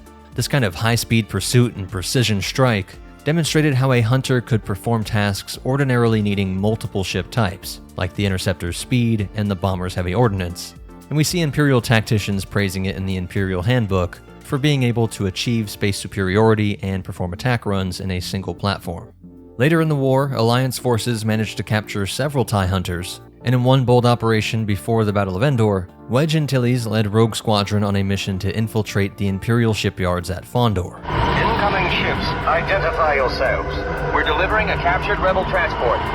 Requesting permission to dock. Disguising themselves in stolen TIE hunters, Rogue Squadron pilots slipped past Imperial defenses and executed a surprise attack on an unfinished Executor-class Superstar destroyer. The rebel operatives launched torpedoes from the borrowed hunters, contributing to the destruction of the massive warship in dry dock. This feat highlighted the hunters' value. An elite rebel squad could use them to fly covertly into Imperial territory, using that IFF to appear as friendly blips on sensors, and still pack enough firepower to cripple a Super Star Destroyer, at least while it's being built. With the Empire's collapse after Endor, it meant that the TIE Hunter never saw the widespread deployment its creators intended. Only small pockets of Imperial remnant retained any hunters, and their legacy largely merged with the Empire's other advanced TIE projects in obscurity. In the New Republic era, there's been no confirmed sighting of a TIE Hunter, though the TIE Defender, thanks to Grand Admiral Thrawn's initiative, filled the role of the ultimate Imperial fighter, leaving the Hunter as an intriguing what-if of Imperial R&D. Though it is interesting to see how Palpatine's intuition is so strong. At least in some ways. I guess you can never really win if the Force isn't on your side, but all of these advanced TIE variants, the Avenger, Defender, and Hunter, at times fell into the hands of rebel elements, either the outright Rebel Alliance or Imperials that defected, and they quickly showed an outsized effect when used against the Empire. Palpatine's concern was that spreading these all across the galaxy might end up strengthening his opponents, where if he could just make sure that the leadership on the Death Star stayed loyal, that's fewer individuals that you have to trust. Keeping a single Death Star secure seemed far more plausible than trying to make sure that your starfighters didn't fall into enemy hands. And it should be pointed out that this entire TIE fighter movement was spawned on by the glorious T-65B X-wing, and how expertly it was used by rebel pilots. A perfectly poetic insult to Imperial doctrine, which saw their pilots as expendable, barely above a droid, and thought that they could solve this problem by just throwing credits at it, having an enormous military-industrial complex pumping out never-ending swarms of cheap TIEs. The rebel efforts forced them to change this doctrine. That's it for its breakdown, and as for behind-the-scenes facts, it first appeared in the 2003 video game Star Wars Rogue Squadron 3 Rebel Strike, and it was expanded on in the 2014 Age of Rebellion role-playing game sourcebook Stay on Target, and is one of the few TIE models that has not come back into the new canon. Please hit that like button. I really do need your help. But most important of all, remember, if the Force turns against you, then you'll never make the right decision, and the Force will be with you. Always. What's up, MetaNerdz? This complete breakdown of the UT-60D U-wing will pull from every resource available to completely understand what makes this ship so unique, comparing it to other Rebel craft and previous crafts used by the Republic, and we'll see why it was perfect for the Rebel Alliance. Its most obvious influence was the LAAT, used during the Clone Wars as the main troop transport, while also being able to provide air support. These rugged, atmospheric ships, affectionately nicknamed Lardies, could carry around 30 troops and was bristling with weapons, the quintessential dropship for planetary assaults. By contrast, the Rebel Alliance at the dawn of the Galactic Civil War had starfighters like the nimble X-wing, but lacked a dedicated small troop transport. So the U-wing was Incom Corporation's answer to the Rebels' needs for a compact ship with hyperspace capabilities. The UT-60D was one of the last designs Incom developed before the Empire's nationalization of Starship Industries. The Emperor was able to say that all of these ship manufacturers were crucial for galactic security, and so there was a complex system where a government bureaucrat was now running each of these companies. Even if all the work was still being done by the original employees, a Palpatine-appointed man was essentially the CEO. And of course, this produced a sort of downward spiral, as this made more companies sympathetic to the Rebel Alliance, and as more and more of these traitors were identified, in the eyes of Imperial loyalists, this just proved that Palpatine was right in appointing a government man to sit on the board, to hopefully sniff out any rebels. And so the U-wing never saw a full production run under the Empire. It was a lost batch of these craft that was quietly diverted to the Alliance to restore the Republic, coordinated by Senator Bail Organa, who made sure that a lot of the resources from his own world, Alderaan, were also mysteriously falling into the hands of rebels. And that's how they get larger craft like the CR-90s. And so the rebels acquired the U-wing in limited numbers around 2 BBY, and its design goal was to combine the functions of a transport and a heavy combat starfighter. It was developed by Incom, and so we see the U-wings feature the swing-out S-foils, or wing blades, similar to those on X-wings, while still having a different design purpose with a spacious troop cabin and side doors for loading in soldiers. The result was a starship that was equally at home dropping commando teams into a hotspot and providing cover fire as they disembarked, while being able to escape and jump through hyperspace. Because this came after the famed X-Wing program, where many of Incom's engineers defected to the Rebel Alliance, giving them the prototypes of the T-65 X-Wing, but also making sure that they could be maintained and produce new ones. Essentially, the U-wing was designed to give the Rebellion a smaller scale equivalent of the Republic's LAAT gunship, but with a lot more tech packed in, with shields, a hyperdrive, and better suited for space warfare. As we'll see, this put it in a unique middle ground between the pure fighter role, the X-Wing, and the dedicated troop-carrying gunship role, the LAAT. So let's get into its size and technical breakdown. The U-wing is the longest at around 23.99 meters or 78 feet 8 inches, which is almost twice the length of the X-Wing at around 12.5 meters, and about 3 Wookiees longer than the LAAT, which comes in at 17.7 meters, including its forward cannons.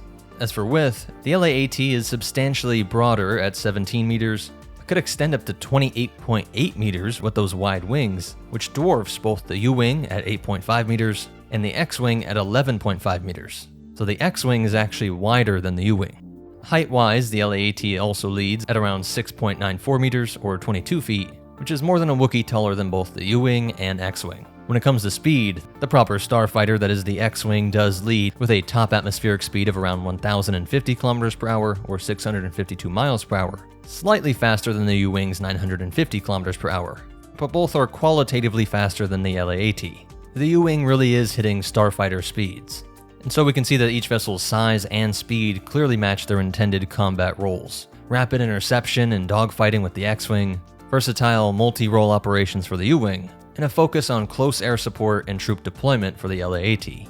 But despite its impressive speed, the U-wing really isn't a starfighter. We get the specific quote that it handled more like a heavy repulsor craft than a swift space superiority vessel. Its wide turning radius and subpar acceleration meant that it could not dogfight like an X-wing, though its deflector shields and combat controls with 2 pilots did give it endurance and flexibility that pure fighters lack. Both U-wing and X-wings carry navicomputers or astromechs for hyperspace navigation, whereas the LAAT was relying on venators and acclimators for getting it across the galaxy. Now, as for armament, we'll also see that the U-wing straddles this multi-role loadout, having 2 forward-mounted Taeminbak KX-7 laser cannons fixed in a forward-firing position. These are not your standard low-power weapons. They're actually strong enough to punch through the hull of an Imperial light cruiser. But since they are fixed, you have to aim the entire craft towards the target. One of the most interesting features are the door-mounted gun ports. Each side door can host an infantry heavy weapon, putting it right on this swivel mount. This is an optional modular loadout, and Rebel crews would attach weapons like the Roba M45 repeating ion blaster, or other heavy blasters as needed, depending on if you want to disable or destroy. These side guns gave the U-wing suppressive firepower covering the flanks and ground targets, much like what you would see in a helicopter gunship. And for defense, I mentioned that it has those strong shields, but they can be fitted with electronic warfare jamming gear, which is said to be far more advanced than any other starfighters. Looking at the X-wing, we see that it has 4 Taeminbak KX-9 laser cannons, 1 on each wingtip, and its targeting computers did make these high precision. It also has 2 Krupsk MG7 proton torpedo launchers housed in the main body, and it typically carries 6 proton torpedoes on board, allowing it to inflict damage on even things like Star Destroyers and take out something that the Emperor took more than 20 years to create. Its shields are said to be about equivalent to the U-wings, but it wouldn't be as good at securing a landing zone. Even if all ships in the galaxy far, far away can just hover in place, it doesn't have those side doors and side guns. The LAAT has by far the widest range of weapons, with 3 anti-personnel laser turrets, which are twin light laser cannons, 2 chin-mounted under the cockpit, and 1 rear-facing at the tail, which is ideal for strafing infantry as you fly by. For anti-armor and air defense, they have 4 composite beam laser turrets, 2 are manned side bubble turrets on the doors, and 2 smaller remote turrets on the wings. These composite beam lasers allow pinpoint shots even beyond the turret's mechanical arc, via what's called beam steering. They also have 8 light air-to-air rockets stored under the wings, and used to take out enemy flyers or fixed positions. And a pair of dorsal mass driver missile launchers were capable of firing various ordnance at hypersonic speeds, and could even be swapped out for EMP missiles or other specialized weaponry.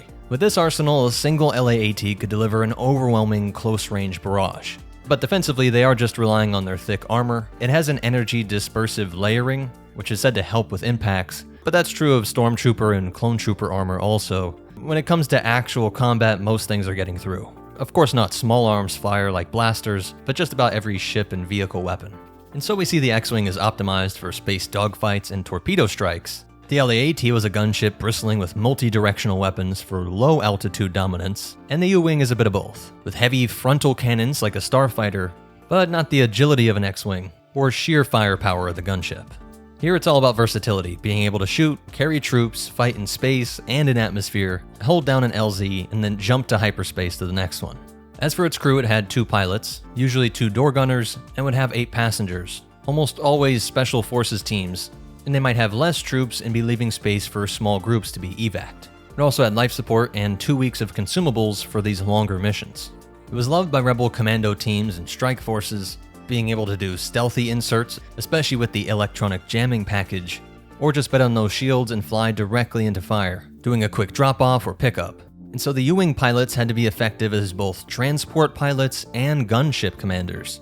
There were some times where they even focused as battlefield ambulances and medevac ships, retrieving wounded rebels, lining this main area with Bacta and other simple medical equipment, while on other missions you could swap that out for droppable ordnance, like an improvised bomber. The one thing they did fear were TIE fighters. Although it had shields, and we often pick on the base TIE fighter here, because they were almost always deployed in swarms and were exceptionally maneuverable and far faster than this, they were a bit of a nightmare for U-Wings. And so when spotted by Imperial forces, they're trying to make sure that they can evac as quickly as possible. Having that hyperdrive meant that as long as you had enough time to calculate, the actual time under fire should be short, and you can pop into the blue void and get away.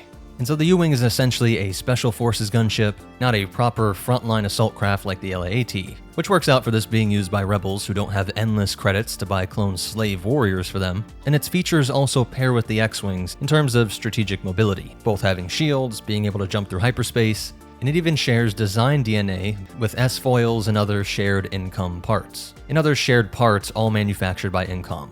Though relatively few in number, U-Wings did have an outsized impact on key operations in the Galactic Civil War, and decades later against the First Order. They're first introduced to the rebels in 2 BBY, where rebels based at Yavin 4, or Base 1, began evaluating these new craft.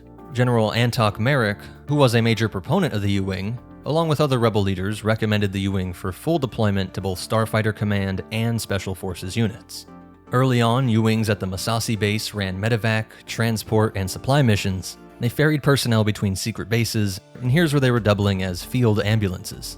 Some were even used as mobile command posts, and what was called fulcrum agent transports, allowing the most elite of rebel intelligence agents to operate discreetly, likely relying on that sensor jamming tech and probably some other custom modifications. Saw Gerrera managed to get some for his partisans, older model with 2 engines and no S-foils. And they used this black-painted U-Wing for covert strikes, like destroying the Imperial relay station on Jalindi, and it was actually in such bad shape that they had to replace the hyperdrive with one stolen from a TIE Defender, which is a great specific example of just how great these Incom creations are.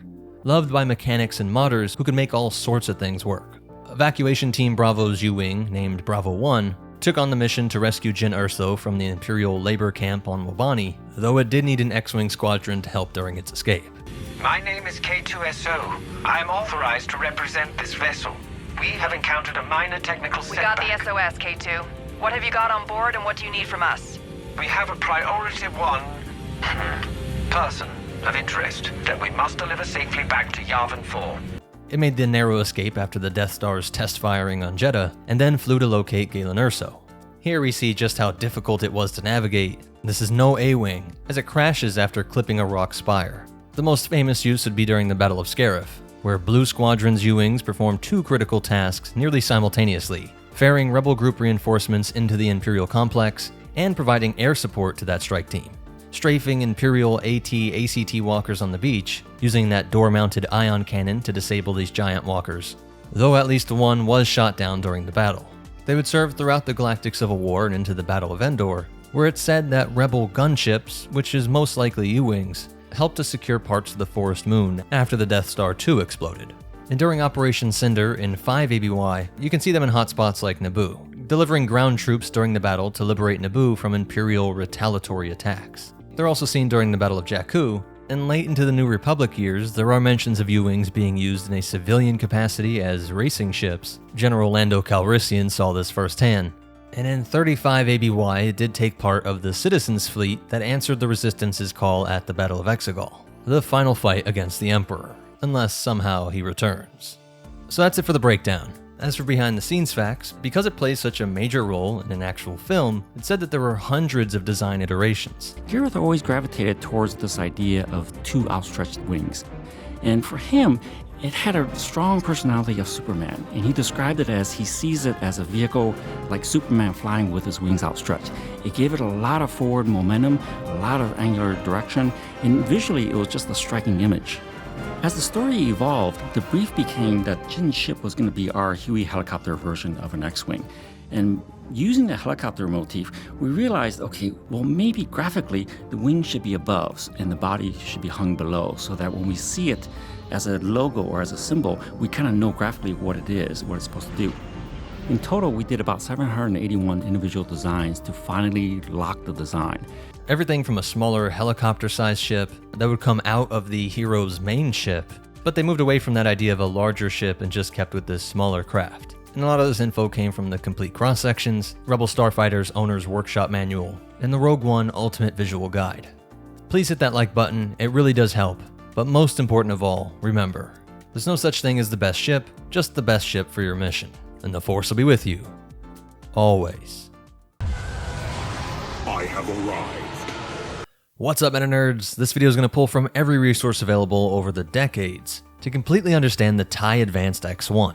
In the early years of the Galactic Empire, Imperial engineers were trying to overcome the limitations of the standard TIE LN space superiority fighter, what we know as the common TIE fighter. This ambitious prototype starfighter was developed by Sinar Fleet Systems with direct input from Sith Lord Darth Vader. Vader was also the Empire's top pilot, and he approached Sinar's chief designer Wraith Sinar with specifications for a new craft that could serve as his personal vessel, one with greater range, survivability, and more firepower than ordinary TIEs. Sinar had already been experimenting with improved models. An earlier prototype known as the TIE Advanced V1 had tested this novel bent wing design and other enhancements. And while the V1 was promising, it did have shortcomings. Its small wing generators couldn't power all systems without extra fuel, and several units were lost in rebel engagements. All of this came together to prevent it from reaching mass production, but the lessons learned set the stage for Vader's new fighter. Around 4 years before the Battle of Yavin, Sinar delivered on Vader's request. Imperial Navy analysts immediately saw this craft as a potential next-generation TIE, and even Rebel intelligence was reporting that this would be the replacement for the standard TIE fighter, incorporating the latest technologies to address the TIE LN's weaknesses. It was the first of the TIE series equipped with both a hyperdrive and deflector shields, meaning it could travel across the galaxy independently and keep that pilot alive. As Rebel attacks are taking an increased toll, being able to survive engagements and escape, we see that the Empire is starting to turn away from this philosophy of TIE pilots as being disposable. And so combined with that long-range capability, the Advanced X-1 was ideal for elite pilots on special missions, from hunting Rebel cell leaders to serving as the personal mount of high-ranking Imperial agents, doing things that the standard simple TIE could not. The most obvious visual difference is the curved bent solar array panels. These are evoking older Sinar designs like the Scimitar-class Star Courier and the double-hull TIE SA bomber. These panels are angled inward rather than flat, increasing the surface area available for solar energy collection while reducing the craft's profile. So this bent wing design gave it slightly more power for its systems and made it harder to hit side-on compared to the large, flat, hexagonal wings of a regular TIE. And the fighter's fuselage was also an original space frame, not just a modified TIE cockpit. It featured an elongated rear section housing additional equipment and a reinforced Durasteel alloy hull, which combined with that shield generator really went a long way for survivability. Vader even requested a custom cockpit layout to accommodate his armored suit, showing how intimately he was working with the designers. His is truly a tailor-made prototype. Despite all the advancements, it still remains relatively compact, measuring 5.8 meters in length, 6.2 meters wide, and 3.8 meters tall, so 19 by 20 by 12.5 feet. This puts it in the same class as the standard TIE fighter, though the X-1's elongated rear and curved wings give it a bulkier appearance, and is being propelled by a pair of Starfleet Systems PS 5.6 twin-ion engines, which were an upgraded model of the standard LN, providing more thrust. This meant that in space, the X-1's acceleration was an incredible 4,150 G, and it had a sublight speed rated at 105 megalight units, a slight edge over the TIE. While in atmosphere, this larger size with the slightly faster engines does make it break even with the TIE LN, as both are 1,200 kilometers per hour, about 745 miles per hour in atmosphere. Much of the extra power was diverted into the shields and other equipment, and so that's why its speed and maneuverability were only slightly improved over the stock TIE fighters.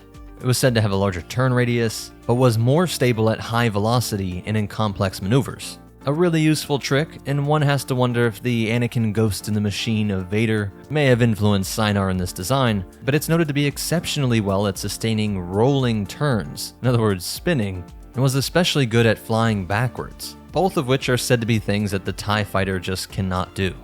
Its hyperdrive was a Class 4, and it had a small navicomputer limited to 10 pre-programmed jumps.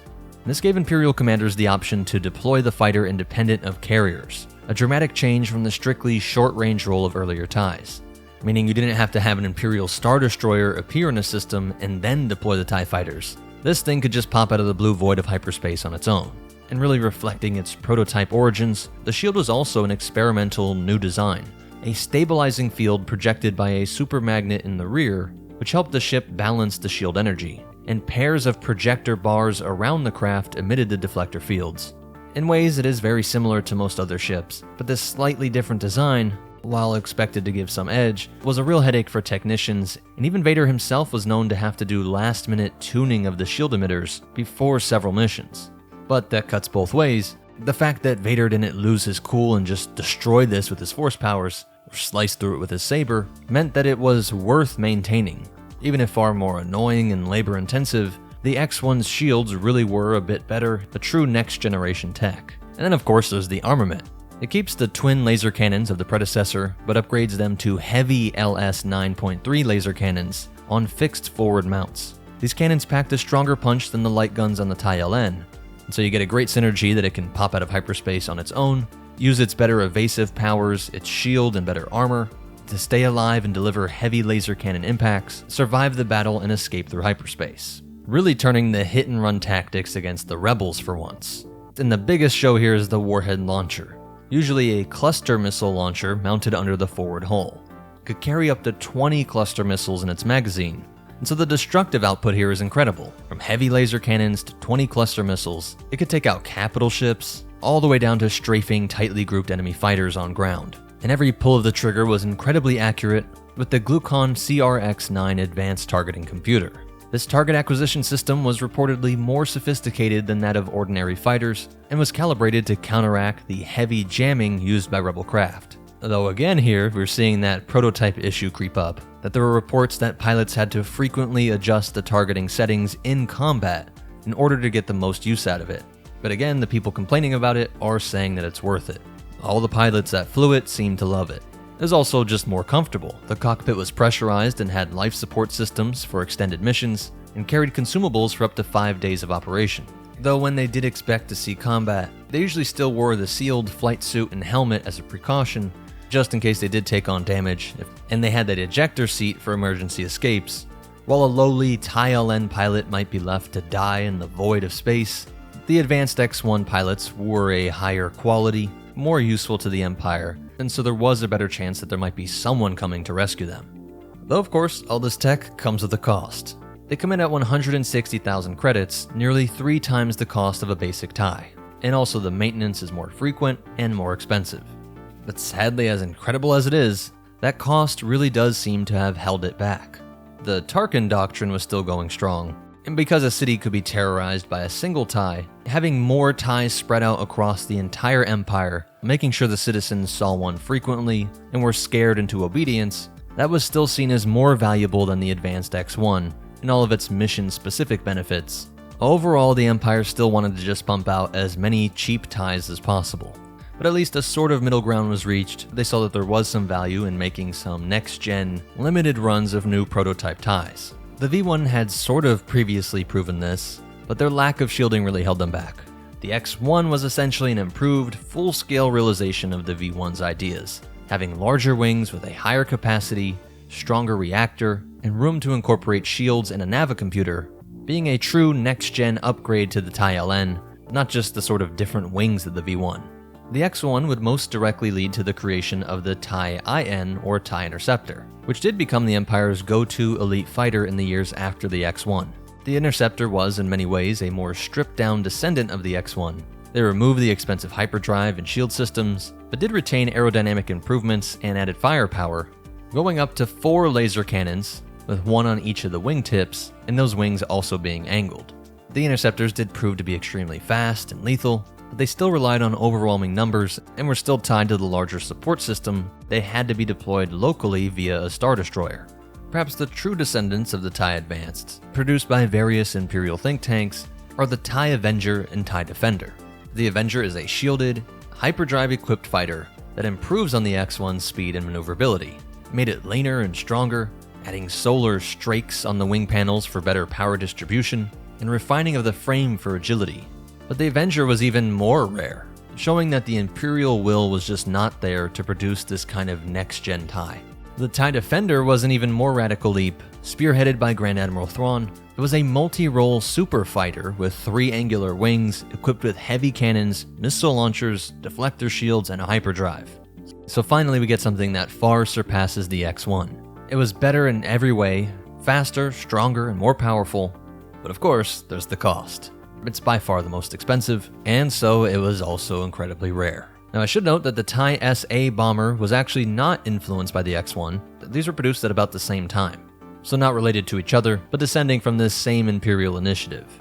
So that's it for the breakdown, but as for its history, its most famous pilot was of course Darth Vader himself, who took full advantage of all of its capabilities on multiple occasions, first unveiling it in live combat about 4 BBY during an Imperial campaign against a Rebel fleet. He single-handedly engaged the Rebel flagship Phoenix home, obliterating the cruiser and scattering the rebellious forces. This dramatic demonstration of the fighter's prowess and Vader's skill confirmed to Imperial leaders that the new design was something special, and Vader continued to use the X-1 as his personal starfighter in the following years. He piloted it to the Sith temple world of Malachor to confront former Jedi Ahsoka Tano, and traveling to this far-off world would be impossible with most other TIEs, and it earned its legendary status during the Battle of Yavin, the climactic battle in which the Rebel Alliance struck the first Death Star. Vader launched in his custom X-1 to reinforce the Death Star's TIE squadrons, using his superior speed and targeting to pick off Rebel starfighters one by one. His shields proved their worth, and Vader shot down several Rebel ships, including X-Wings, and none of the Alliance pilots could land a lethal shot on this nimble and hardy craft. The Dark Lord nearly turned the tide of battle, only in that last minute when the Millennium Falcon swooped in and fired on Vader's group, causing one of Vader's TIE wingmen to panic, and Vader's X-1 was accidentally struck by his wingman's fighter, damaging its solar panels and sending Vader spinning off into space. This would have the unintended effect of making sure Vader survived the destruction of the Death Star, and though the ship was crippled, its sturdy construction and Vader's expert piloting kept it from crashing into anything else, and it drifted away from Yavin along with debris from the battle. Imperial recovery teams later revived Vader and recovered the wrecked X-1, being picked up by an Imperial Gazanti-class cruiser, with officers Sienna Ree and Barisa Sai managed to locate and rescue Vader amidst all the wreckage. The Dark Lord's survival and the salvage of his unique fighter became an Imperial propaganda point. Of course, within Imperial circles, this major Imperial defeat was not advertised to much of the population, but being the sole survivor of this battle seemed to show the craft's reliability. Many in the Imperial Navy used this to push for full-scale deployment of the X-1, and Starfleet Systems was excited to present this all to the top brass, but ultimately it just came down to the cost. Even with this propaganda push, the Empire actually cancelled some large orders for the advanced X-1, and the logic was actually pretty surprising. Admiralty figures worried that a starfighter with a hyperdrive and packed full of 20 missiles might make capital ships seem less necessary, which threatened their own budgets and clout, as there's all kind of positioning to get a bigger and bigger capital ship. What class of ship do you command was the first thing that came to mind when judging one of their peers. But also there was the fear that giving every pilot the independent jump capability could lead to more defections in the wake of the Death Star's destruction. It wasn't a bug, but a feature that most Imperial ships had to rely on the capital ship. Instead of having thousands of TIE advanced pilots adding all that firepower to the rebellion, it was better to ensure that the admirals were loyal. Of course, there's the risk that they could defect with an entire Star Destroyer, but the Emperor felt more secure in a smaller number of dedicated loyalists than thousands upon thousands of now more deadly pilots. And so there's only a limited production run of the TIE Advanced, and just a few handful of squadrons were ever equipped with the X-1. One elite unit, the Storm Squadron, was known to fly them extensively, with its famed pilot rumored to be Merrick Steele. There was also Commander Juno Eclipse of Darth Vader's secret forces, but they were very rare exceptions, and so even for elite Imperial TIE pilots, the X-1 remained an exotic, almost sort of mythical craft, the true stuff of hangar legends, where pilots could brag about having actually flown one once, or just seeing one in person.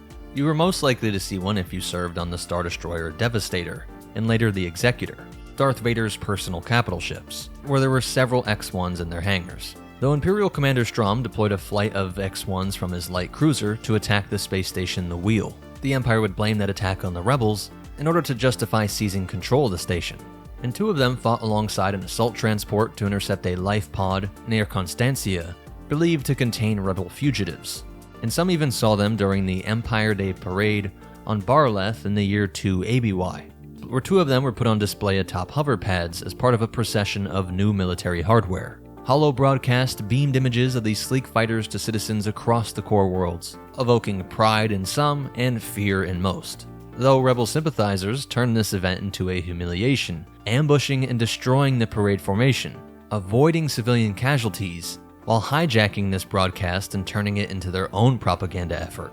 And there were groups within the rebels that were always trying to capture or steal them. Not long after Yavin, an Alliance cell on Tatooine managed to acquire a few X-1s, and these were fielded by the rebel-aligned gang led by Sapanza. Although maintenance was difficult and replacement parts scarce, the rebel pilots who flew these X-1s still ended up agreeing with the Imperial pilots, agreeing that it was all worth it and was a great upgrade over the Y-wings.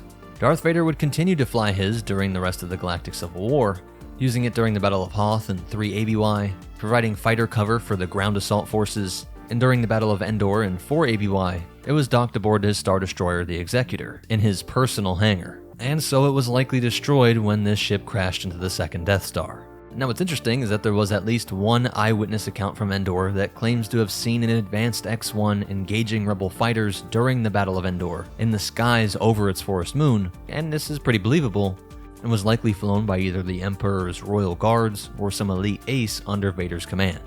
After the Empire's collapse, these fighters found a new life in the galaxy, in the hands of many Imperial remnant fleets, being prized by warlords, and though the New Republic decommissioned most of the Imperial craft they came across, a few X-1s slipped through the cracks. Lando Calrissian acquired one, modifying it and using it as a flashy attraction to his asteroid mining operation on Dubrillion. He had it specialized so that pilots would race and dogfight remote drones for sport, and likely betting. But these would actually see combat during the opening battles of the Yuuzhan Vong invasion in 25 ABY, when Lando's asteroid base came under attack. In the Battle of Dubrillion, Lando pressed the old TIE Advanced X-1s into service alongside New Republic fighters. Jacen, Jaina, and Anakin Solo, the three grandchildren of Darth Vader, each took controls of those advanced X-1 fighters, defending Dubrillion from the alien invasions and the ship that was in many parts created by their grandfather. And they managed to hold their own against the Yuuzhan Vong's Coral Skipper fighters, showing that even after 5 decades, this fighter was still lethal and space-worthy, at least in the hands of a descendant of a Skywalker and Solo. That's it for the breakdown, and as for behind-the-scenes facts, most of these details come from the Essential Guide to Warfare, the Complete Cross-Sections book, and game guides like Rogue Squadron 3 Rebel Strike. If you made it this far, please hit that like button, it really is the best way to help me out. But most important of all, remember, no matter how good a ship you design, if the Force or the Tarkin plan are against you, you won't be changing history. And the Force will be with you. Always. The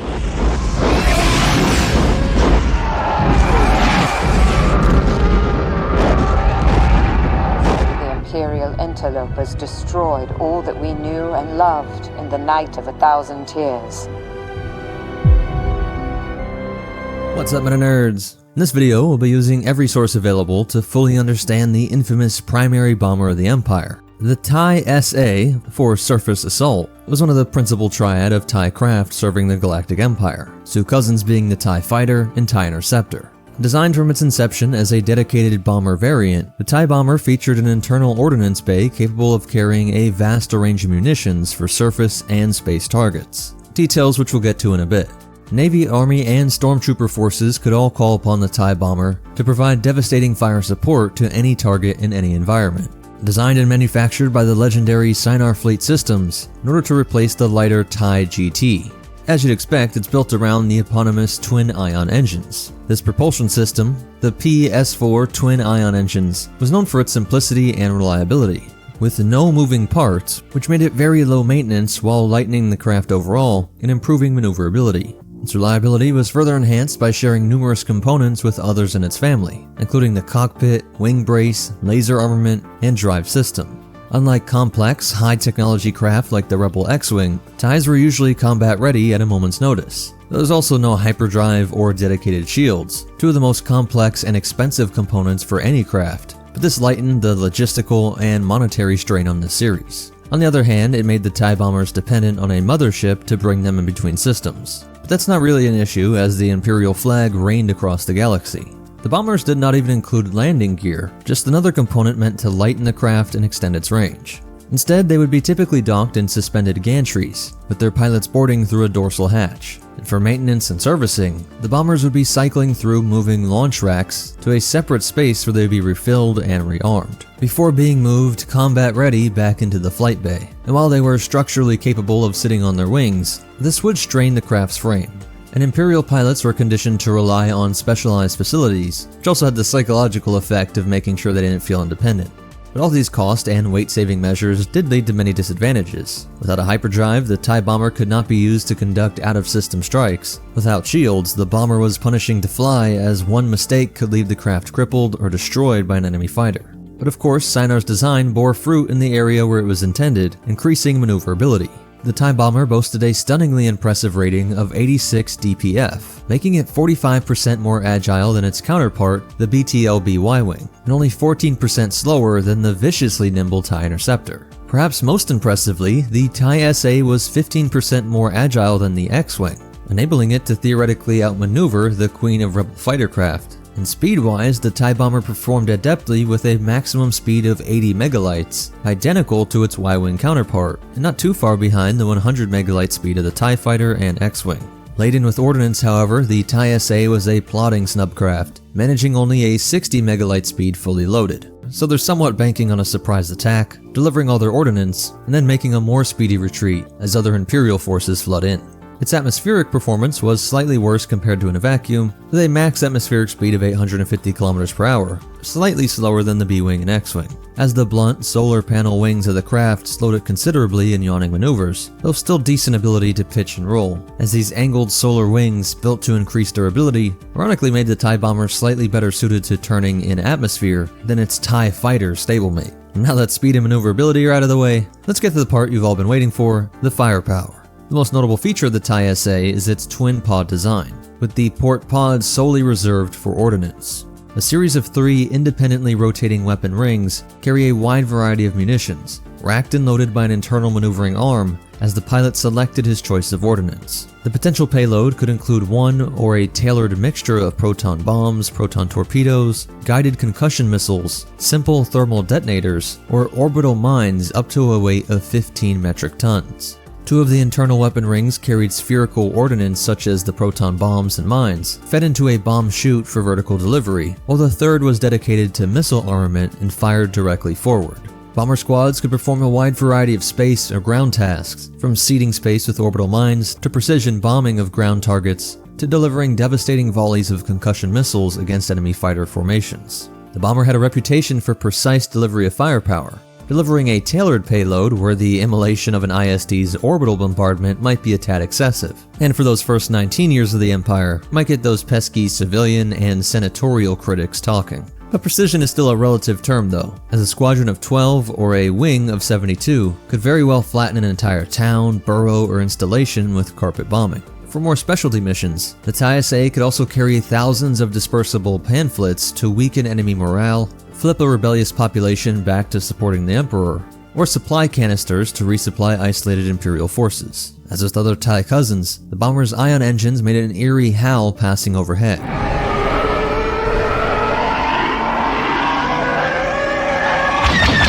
A sound of hope for Imperial troopers, and a terrifying banshee call for rebels.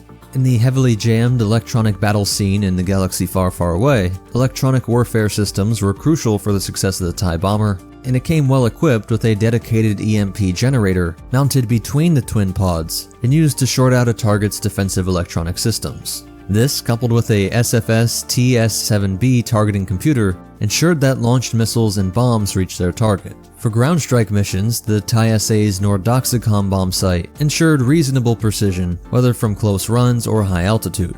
For self-defense, the TIE SA also carried a pair of SFS LS-1 laser cannons mounted on the chin of the pilot pod, identical to those carried aboard the TIE fighters. And so even though it was a bit slower overall, those laser cannons could still be equally deadly against unlucky rebel flyers. But of course, relative to the fighter or interceptor, those were rarely used, as they were forward fixed, and so most of the time it was better to just try and escape, not turn around and engage the forces that were following you after your bombing. Most would just try and get back to their carrier as quick as possible. Later TIE variants intended for bombings like the TIE Aggressor would include a turret similar to the Y-wing, to at least offer some protection to its aft quarter. The TIE line has an infamous reputation for fragility, but in the case of the TIE SA, a variety of design features led to an increased, although frankly still not too good, durability. The entire craft was bulkier and reinforced not only to handle a heavy bomb load, but also to absorb the backblast of their own detonating munitions. Like others in the line, the TIE bomber's hull was made with titanium alloy, reinforced with quadanium steel armor. Its hull was rated as 3 times more durable than that of the standard TIE, although it was somewhat weaker than the Y or X-wings. Unlike most other TIE variants, the bombers actually included life support for its pilot, although they still wore the complete flight suit as a matter of course in case of damage or destruction. While these features increased survivability, the TIE SA pilot really could only expect to survive when ejecting in atmosphere. Its relative slowness compared to the rest of the TIE line, combined with its lack of shields, made it easy prey alone. The X-wing pilots referring to the unfortunate craft as dupes. An Imperial doctrine called for TIE squadrons to be escorted by other fighters and interceptors. But of course the bomber squadrons were the ones most targeted, and they suffered significant casualties in the face of determined resistance. Its chief asset, its maneuverability, could only be used if the bombers broke off their straight-line attack runs, which in essence would mean that the TIEs failed their mission even if the crafts themselves survived. Due to this disincentivation and the strict discipline of Imperial pilots, the TIE SA rarely got to showcase the impressive agility that, in theory, was the craft's most survivable feature. The TIE SA hull would be used to spawn a number of sub-variants, the most directly related of which is the TIE boarding shuttle. This model replaced the munitions in the starboard pod, with seating for a dozen personnel for boarding operations. Other variants included the triple pod TIE Heavy Bomber and quadruple pod TIE Punisher. And during the grinding rebel reconquest of the galaxy, this bomber became increasingly outdated, moving from a serviceable if somewhat unprotected bomber to a nearly obsolete and vulnerable craft. Designs such as the Scimitar Assault Bomber, approved by Grand Admiral Thrawn, would remedy the situation, keeping the TIE line viable and lethal. And stay tuned as we expect to have all these variants get their own video in the future. And unlike some craft, the TIE bomber is virtually identical in legends and canon sources. In fleet engagements, TIE bombers served a crucial role as part of an Imperial commander's arsenal. A typical complement of Imperial Star Destroyers would include 72 TIEs, split across 6 squadrons. One squadron of which would be TIE SAs. Battle TIE bombers could deliver firepower beyond the reach of IST turbolasers, or supplement the ship's assault at close range with ion or proton torpedoes. The ISD was also vulnerable to attacks in its rear quarter, with most of its heavy guns positioned to fire forward or in broadsides. TIE bombers filled this gap, keeping pesky rebel frigates or other warships from getting into such a position. As mentioned before, they could also be used for precise ground strikes, especially where the ISDs did not have a direct line of sight, such as on the far side of moons, or in rebel bases tucked away in hard-to-reach canyons, or other similar features. Among the TIE bombers' key moments in history, they hunted for the Millennium Falcon after the evacuation of Hoth, bombing the asteroid the freighter was hiding in an attempt to flush the wily smuggler out into the open, and and fulfilled their more expected role in the famous off-screen battle, bombing the Rebel base on Yavin 4 after the destruction of the first Death Star, inflicting serious damage in a small retribution for the major humiliation the Rebels had caused. They also shredded the X-7 factory station, responsible for manufacturing the TIE defenders of the rogue Grand Admiral Zarin, and perhaps most infamously, were used to deadly effect on the Mandalorian homeworld, reducing the capital of the most proud fighters in the galaxy to ash and rubble, and of course used extensively throughout the Galactic Civil War and beyond. As for its size, it was a chunky but compact boy, coming in smaller than both the TIE Fighter and TIE Interceptor. If one of these landed on Earth, it'd be about as long as an adult Malaysian reticulating python, or 2 medium sedans, and about as wide as a bowling lane is long. And Shaq's Illuminati clone standby could stand on his shoulders and just about touch the top of that wing, or a bit taller than both a Vulture droid and Tri-Fighter. That's it for its breakdown, but as for some cool facts and behind the scenes stuff, the bomber was actually designed for A New Hope, but it didn't make its way onto screen until Empire Strikes Back, with the TIE Shuttle compatriot first appearing in the cross-section of the Imperial Star Destroyer Devastator. The TIE has been an ever-popular model for LEGO sets, with several coming out over the years. And if you want to try it yourself, be sure to check out Empire at War and its mods, such as Thrawn's Revenge, as you could command the TIE SA, TIE Heavy Bomber, Punisher, and Scimitar. Funny enough, the power plant listed for the TIE Bomber, which I specifically didn't mention until here, is the same IA-2B reactor which propels Imperial Star Destroyers. And so while it's possible Sinar used the same name for 2 different types of reactors, it's more likely that this is just a continuity error. So what do you think? Were you surprised at some of the features of the TIE Bomber? Or do you still think the Rebels were right in just calling them dupes? Let me know what you think in the comments down below. Please hit that like button, it's the best way to help me out. Subscribe if you want to see more and check out these videos. But most important of all, remember, when you hear that TIE Bomber howl, it's already too late to change your allegiance. So hopefully the Force will be with you, always. What's up, MetaNerdz? This video will pull from every resource available to understand one of the most unique crafts in all of Star Wars. The Basilisk war droid was originally conceived not by the Mandalorians, but by the Basiliscan species of the core world planet of Basilisk. These reptilians designed the droid as a powerful war machine thousands of years before the Galactic Empire, intending it as a semi-sentient weapon of war. In the year 4017 BBY, during the early Mandalorian Crusades under Mandalore the Indomitable, the Mandalorians invaded and conquered Basilisk. Rather than allow their technology to be taken, the Basiliskans poisoned their own world, but the Mandalorian Crusaders did manage to seize large numbers of Basilisk war droids for their own use. Thus, what begins as a Basiliscan invention was repurposed by the Mandalorians as a fearsome mount and weapons platform. They renamed it the Bes Ulik, meaning Iron Beast in Mandoa, and quickly integrated these machines into their warrior culture. Despite a traditional disdain towards droids, Mandalorian Crusaders came to revere the Basilisk war droids as loyal companions and invaluable instruments of conquests, something like a mix of a horse and a dog.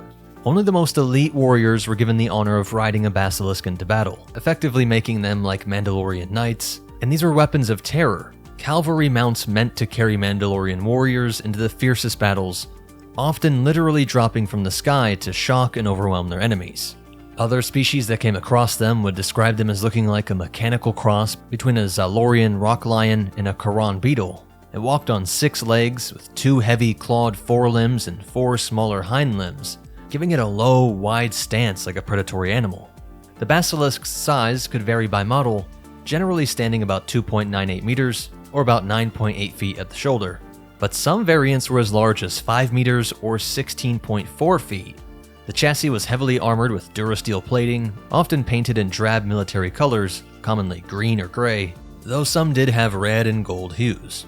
This armor gave the droid considerable weight and durability, something like a small tank, and riders sat in armored saddles atop the droid's back. All the early models were open air mounts, a true mechanical war steed. This rudimentary self-awareness was thanks to an onboard droid brain.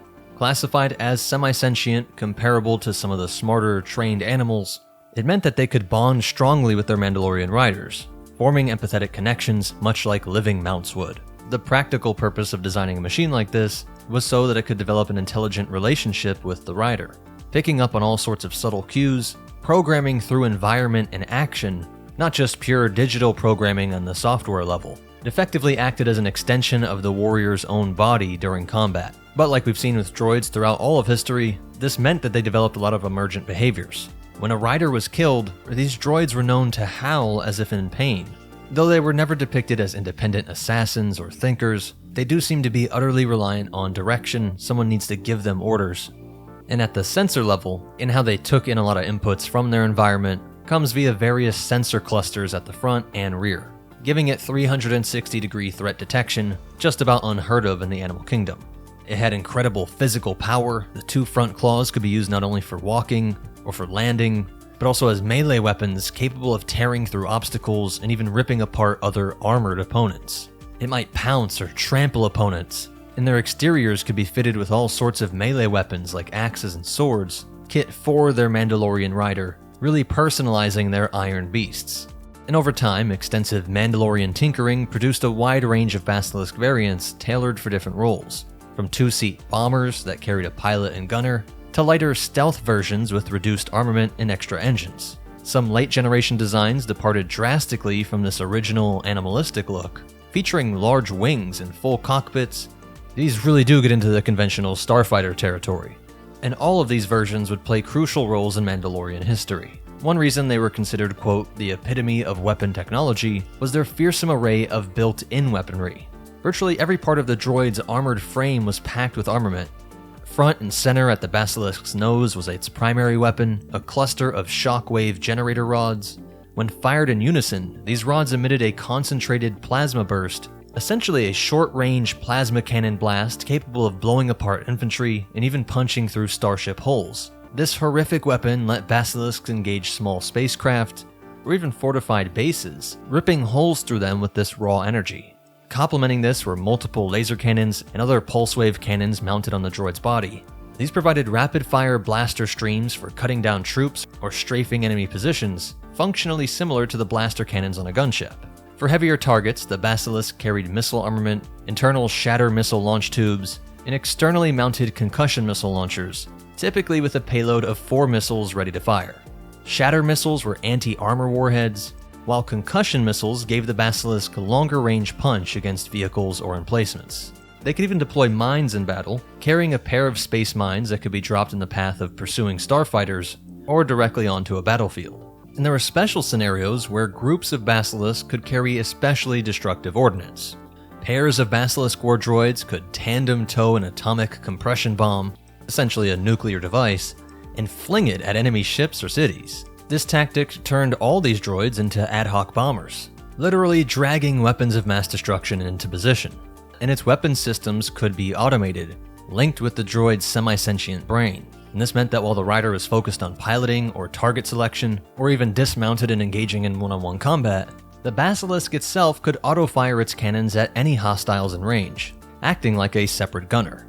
And because it was so dense and sturdy, you could smash it into things like you would never do with a starfighter. It can fly, but also just drop down on foes and cause impact damage. For its time, it was the most feared droid weaponry in the entire galaxy, in being used by the most feared warriors, at the peak of Mandalorian power. A key factor in the Mandalorians' conquests. Operating perfectly on the ground, in the air, and even in space, it was the true all-terrain vessel, as tucked against the droid's sides were the armored plating that doubled as retractable winglets. In flight mode, these sort of wings would deploy and reveal their high-output propulsion engines. What's really interesting is that early Basilisk models lacked true repulsor lifts. There's no anti-grav function to just levitate them off the ground. So it's really unlike just about everything else we ever see. It would just engage its engines and shoot off like a rocket, flying at speeds of up to 550 kilometers per hour, or about 340 miles per hour, which is faster than most speeder bikes. It can just run on its feet, or whenever it wants, just hit those rockets and take off. It was said to be especially slow to turn, especially these early models were incredibly heavy. The stability fins on the tail were essential for control. The droid could become very hard to pilot in midair, quickly becoming impossible to control, and just a big deadly asteroid falling back to the surface. But this unique combination of running and rocketry allowed a terrifying tactic of using high straight-line speed and diving attacks, plunge towards things or dive down like a falcon, or a living guided missile, itself inflicting damage, unlike some nimble fighter. It was the payload, starts to unload in its auto mode function, while the Mando pilot is using his jetpack to descend safely and bring about his own carnage. What truly set them apart, though, was their ability to function as spacefaring attack craft. Mandos often had them in their warships, held in drop bays with magnetic clamps, and they could be launched directly into space alongside conventional starfighter squadrons. Outfitted with sealed systems, they had no issue operating in the vacuum of space. Even their riders were always wearing those pressurized armor suits with life support. Basilisks would literally drop out of launch bays and free fall toward enemy ships. They could engage fighters with their cannons, or even latch onto capital ships using their claws, ripping them apart like mechanized bears. And in one battle, we even see one grapple a Republic Auric-class starfighter and tear off its cockpit canopy in mid-space, or swarming larger vessels and using their shockwave rods and bombs to breach holes or defenses. True iron beasts. And then there was the infamous signature tactic of this era, atmospheric entry assaults, where Basilisk riders would dive from orbit straight down to a planet's surface, using the droid's heat shields and mass to survive re-entry. They were using them like meteor-like drop pods, only igniting engines at the last moment to adjust trajectory. This made targeting them with ground-based defenses extremely difficult due to their tremendous speed of descent. By the time a Basilisk was detected falling through the sky, it could be slamming into enemy lines, rider guns ablazing and shockwave rods flaring. Mando vet Canderous Ordo vividly described the experience of falling on a Basilisk from space. The doors opened in front of me, and the air was sucked out of the drop bay, scattering crystals of frozen vapor across my path. I can't describe what it feels like to look directly down at a world, falling continuously as you circle it, with barely 15 centimeters of armor plate protecting you. When the magnetic locks disengaged on my droid, I plunged out of the drop bay towards the battle that waited below. The euphoria I felt as I streaked into the atmosphere, dodging self-guided projectiles and beam weapons, was unmatched. An 80-kilometer plunge through the atmosphere, dodging and weaving, the outside of my armor glowing like the sun with the heat of re-entry. And with barely 30 meters to spare, I twisted and skimmed the surface, firing at the giant beam generators that were in my path. The explosion from that sent shock waves that leveled the entire complex around it. It was the moment of my life. In atmosphere, once they leveled off from that dive, they could hover or strafe like attack craft. And they were used for high-speed bombing runs, much like Y-wing bombers, but also for slower close air support like an LAAT, hovering above battlefields to rain laser fire or deploy troops. And so now that you understand what it is and how it was used, why it was so unique, let's look at its history proper. They became synonymous with the rise and expansions of the Mandalorian Crusaders. After their capture in 4017 BBY, Mandalore the Indomitable's forces wasted no time in deploying these newly acquired Iron Beasts. During the Crusaders' campaigns, Basilisks were used to strike fear and chaos into countless enemy worlds. These Mandalorian knights conquered the planet of Kuar, and even assaulted the mighty shipyards of Forost in one of the earliest campaigns. In the Great Sith War from about 3996 BBY, the Mandalorians allied with the Sith's Exar Kun in Ulrich Keldroma, jetting down in Basilisks during a surprise assault on the Galactic Republic's capital. They clashed with the planet's beast riders, who rode actual organic flying beasts, this conflict of flesh versus machine, in which the Basilisks proved equally deadly in the skies. One of the most storied duels involved Mandalore the Indomitable fighting Ulrich Keldroma on Kuar. Mandalore even mounted his Basilisk mid-duel to gain an advantage, showing off the droid's prowess, though Keldroma ultimately defeated him. After that loss, Mandalore pledged loyalty to Keldroma, and the Basilisk war droids became an instrument of the Sith war effort.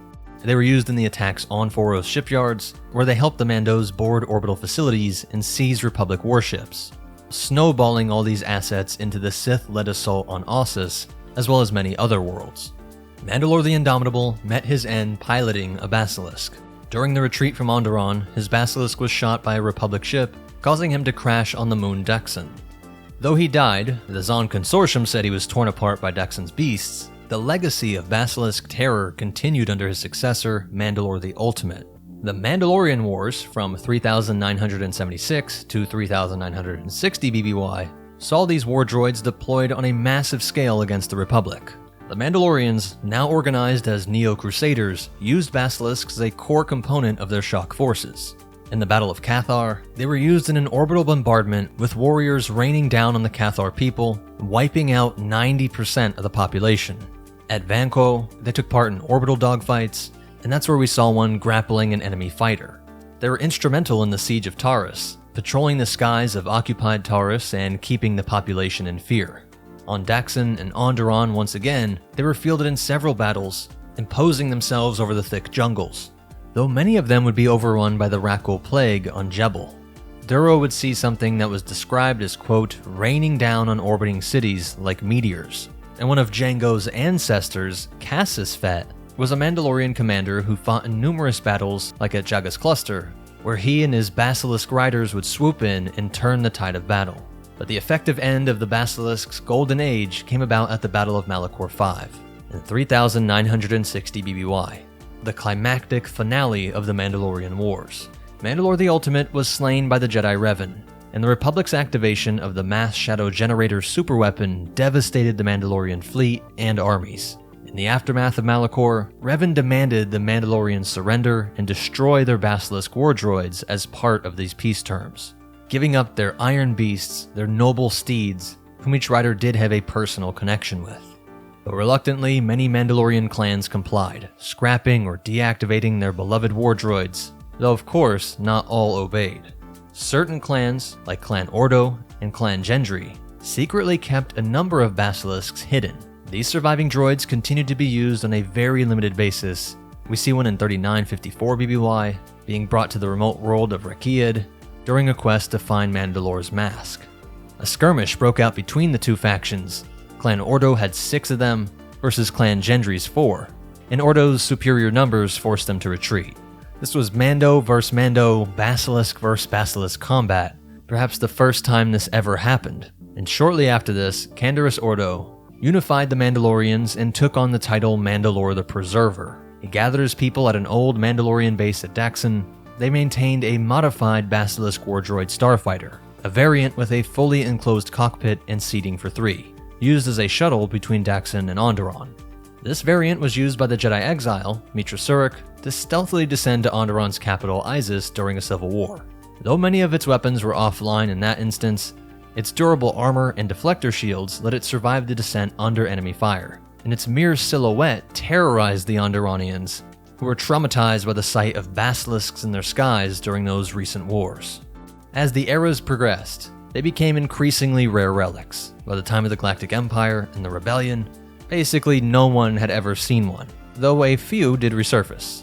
Chop-A Notimo, a Mandalorian mercenary lord, somehow acquired a Basilisk war droid and used it around 2 BBY, unleashing it against the rogue Jedi Galen Merrick, or Starkiller, during the skirmish on Cloud City. The droid's claws and weaponry was almost too much for this powerful force wielder, but ultimately Starkiller was able to smash it into pieces, killing Notimo in the process. There are reports during the Galactic Civil War of engineers obtaining schematics to manufacture new Basilisk-like droids for private buyers. These recreations were said to mimic the ancient Basilisk's animalistic design, with the front and hind legs, but were scaled for a smaller rider and presumably made with then modern materials.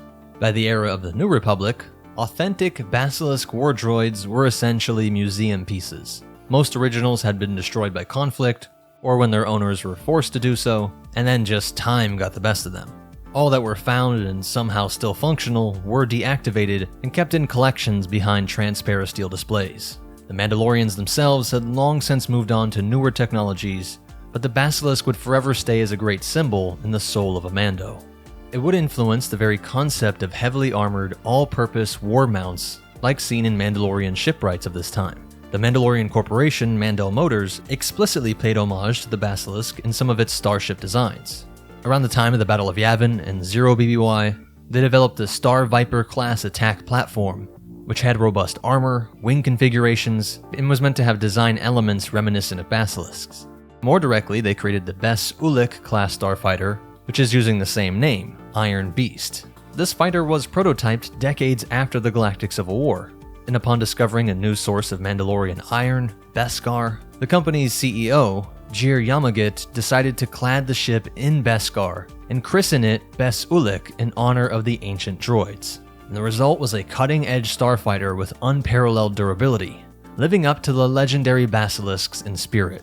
Culturally, Mandalorians continued to reference these beasts in song and stories, The image of armored warriors dropping from the sky on mechanical beasts remained a symbol of Mandalore's might, even into the time of the New Republic and beyond. That's it for the breakdown. If you want to learn more, a lot of these resources come from the new Essential Guide to Droids and the Essential Guide to Warfare. Please hit that like button, it's the best way to help me out. But most important of all, remember, all droid discrimination ends when they start helping people win their wars. And the Force will be with you. Always.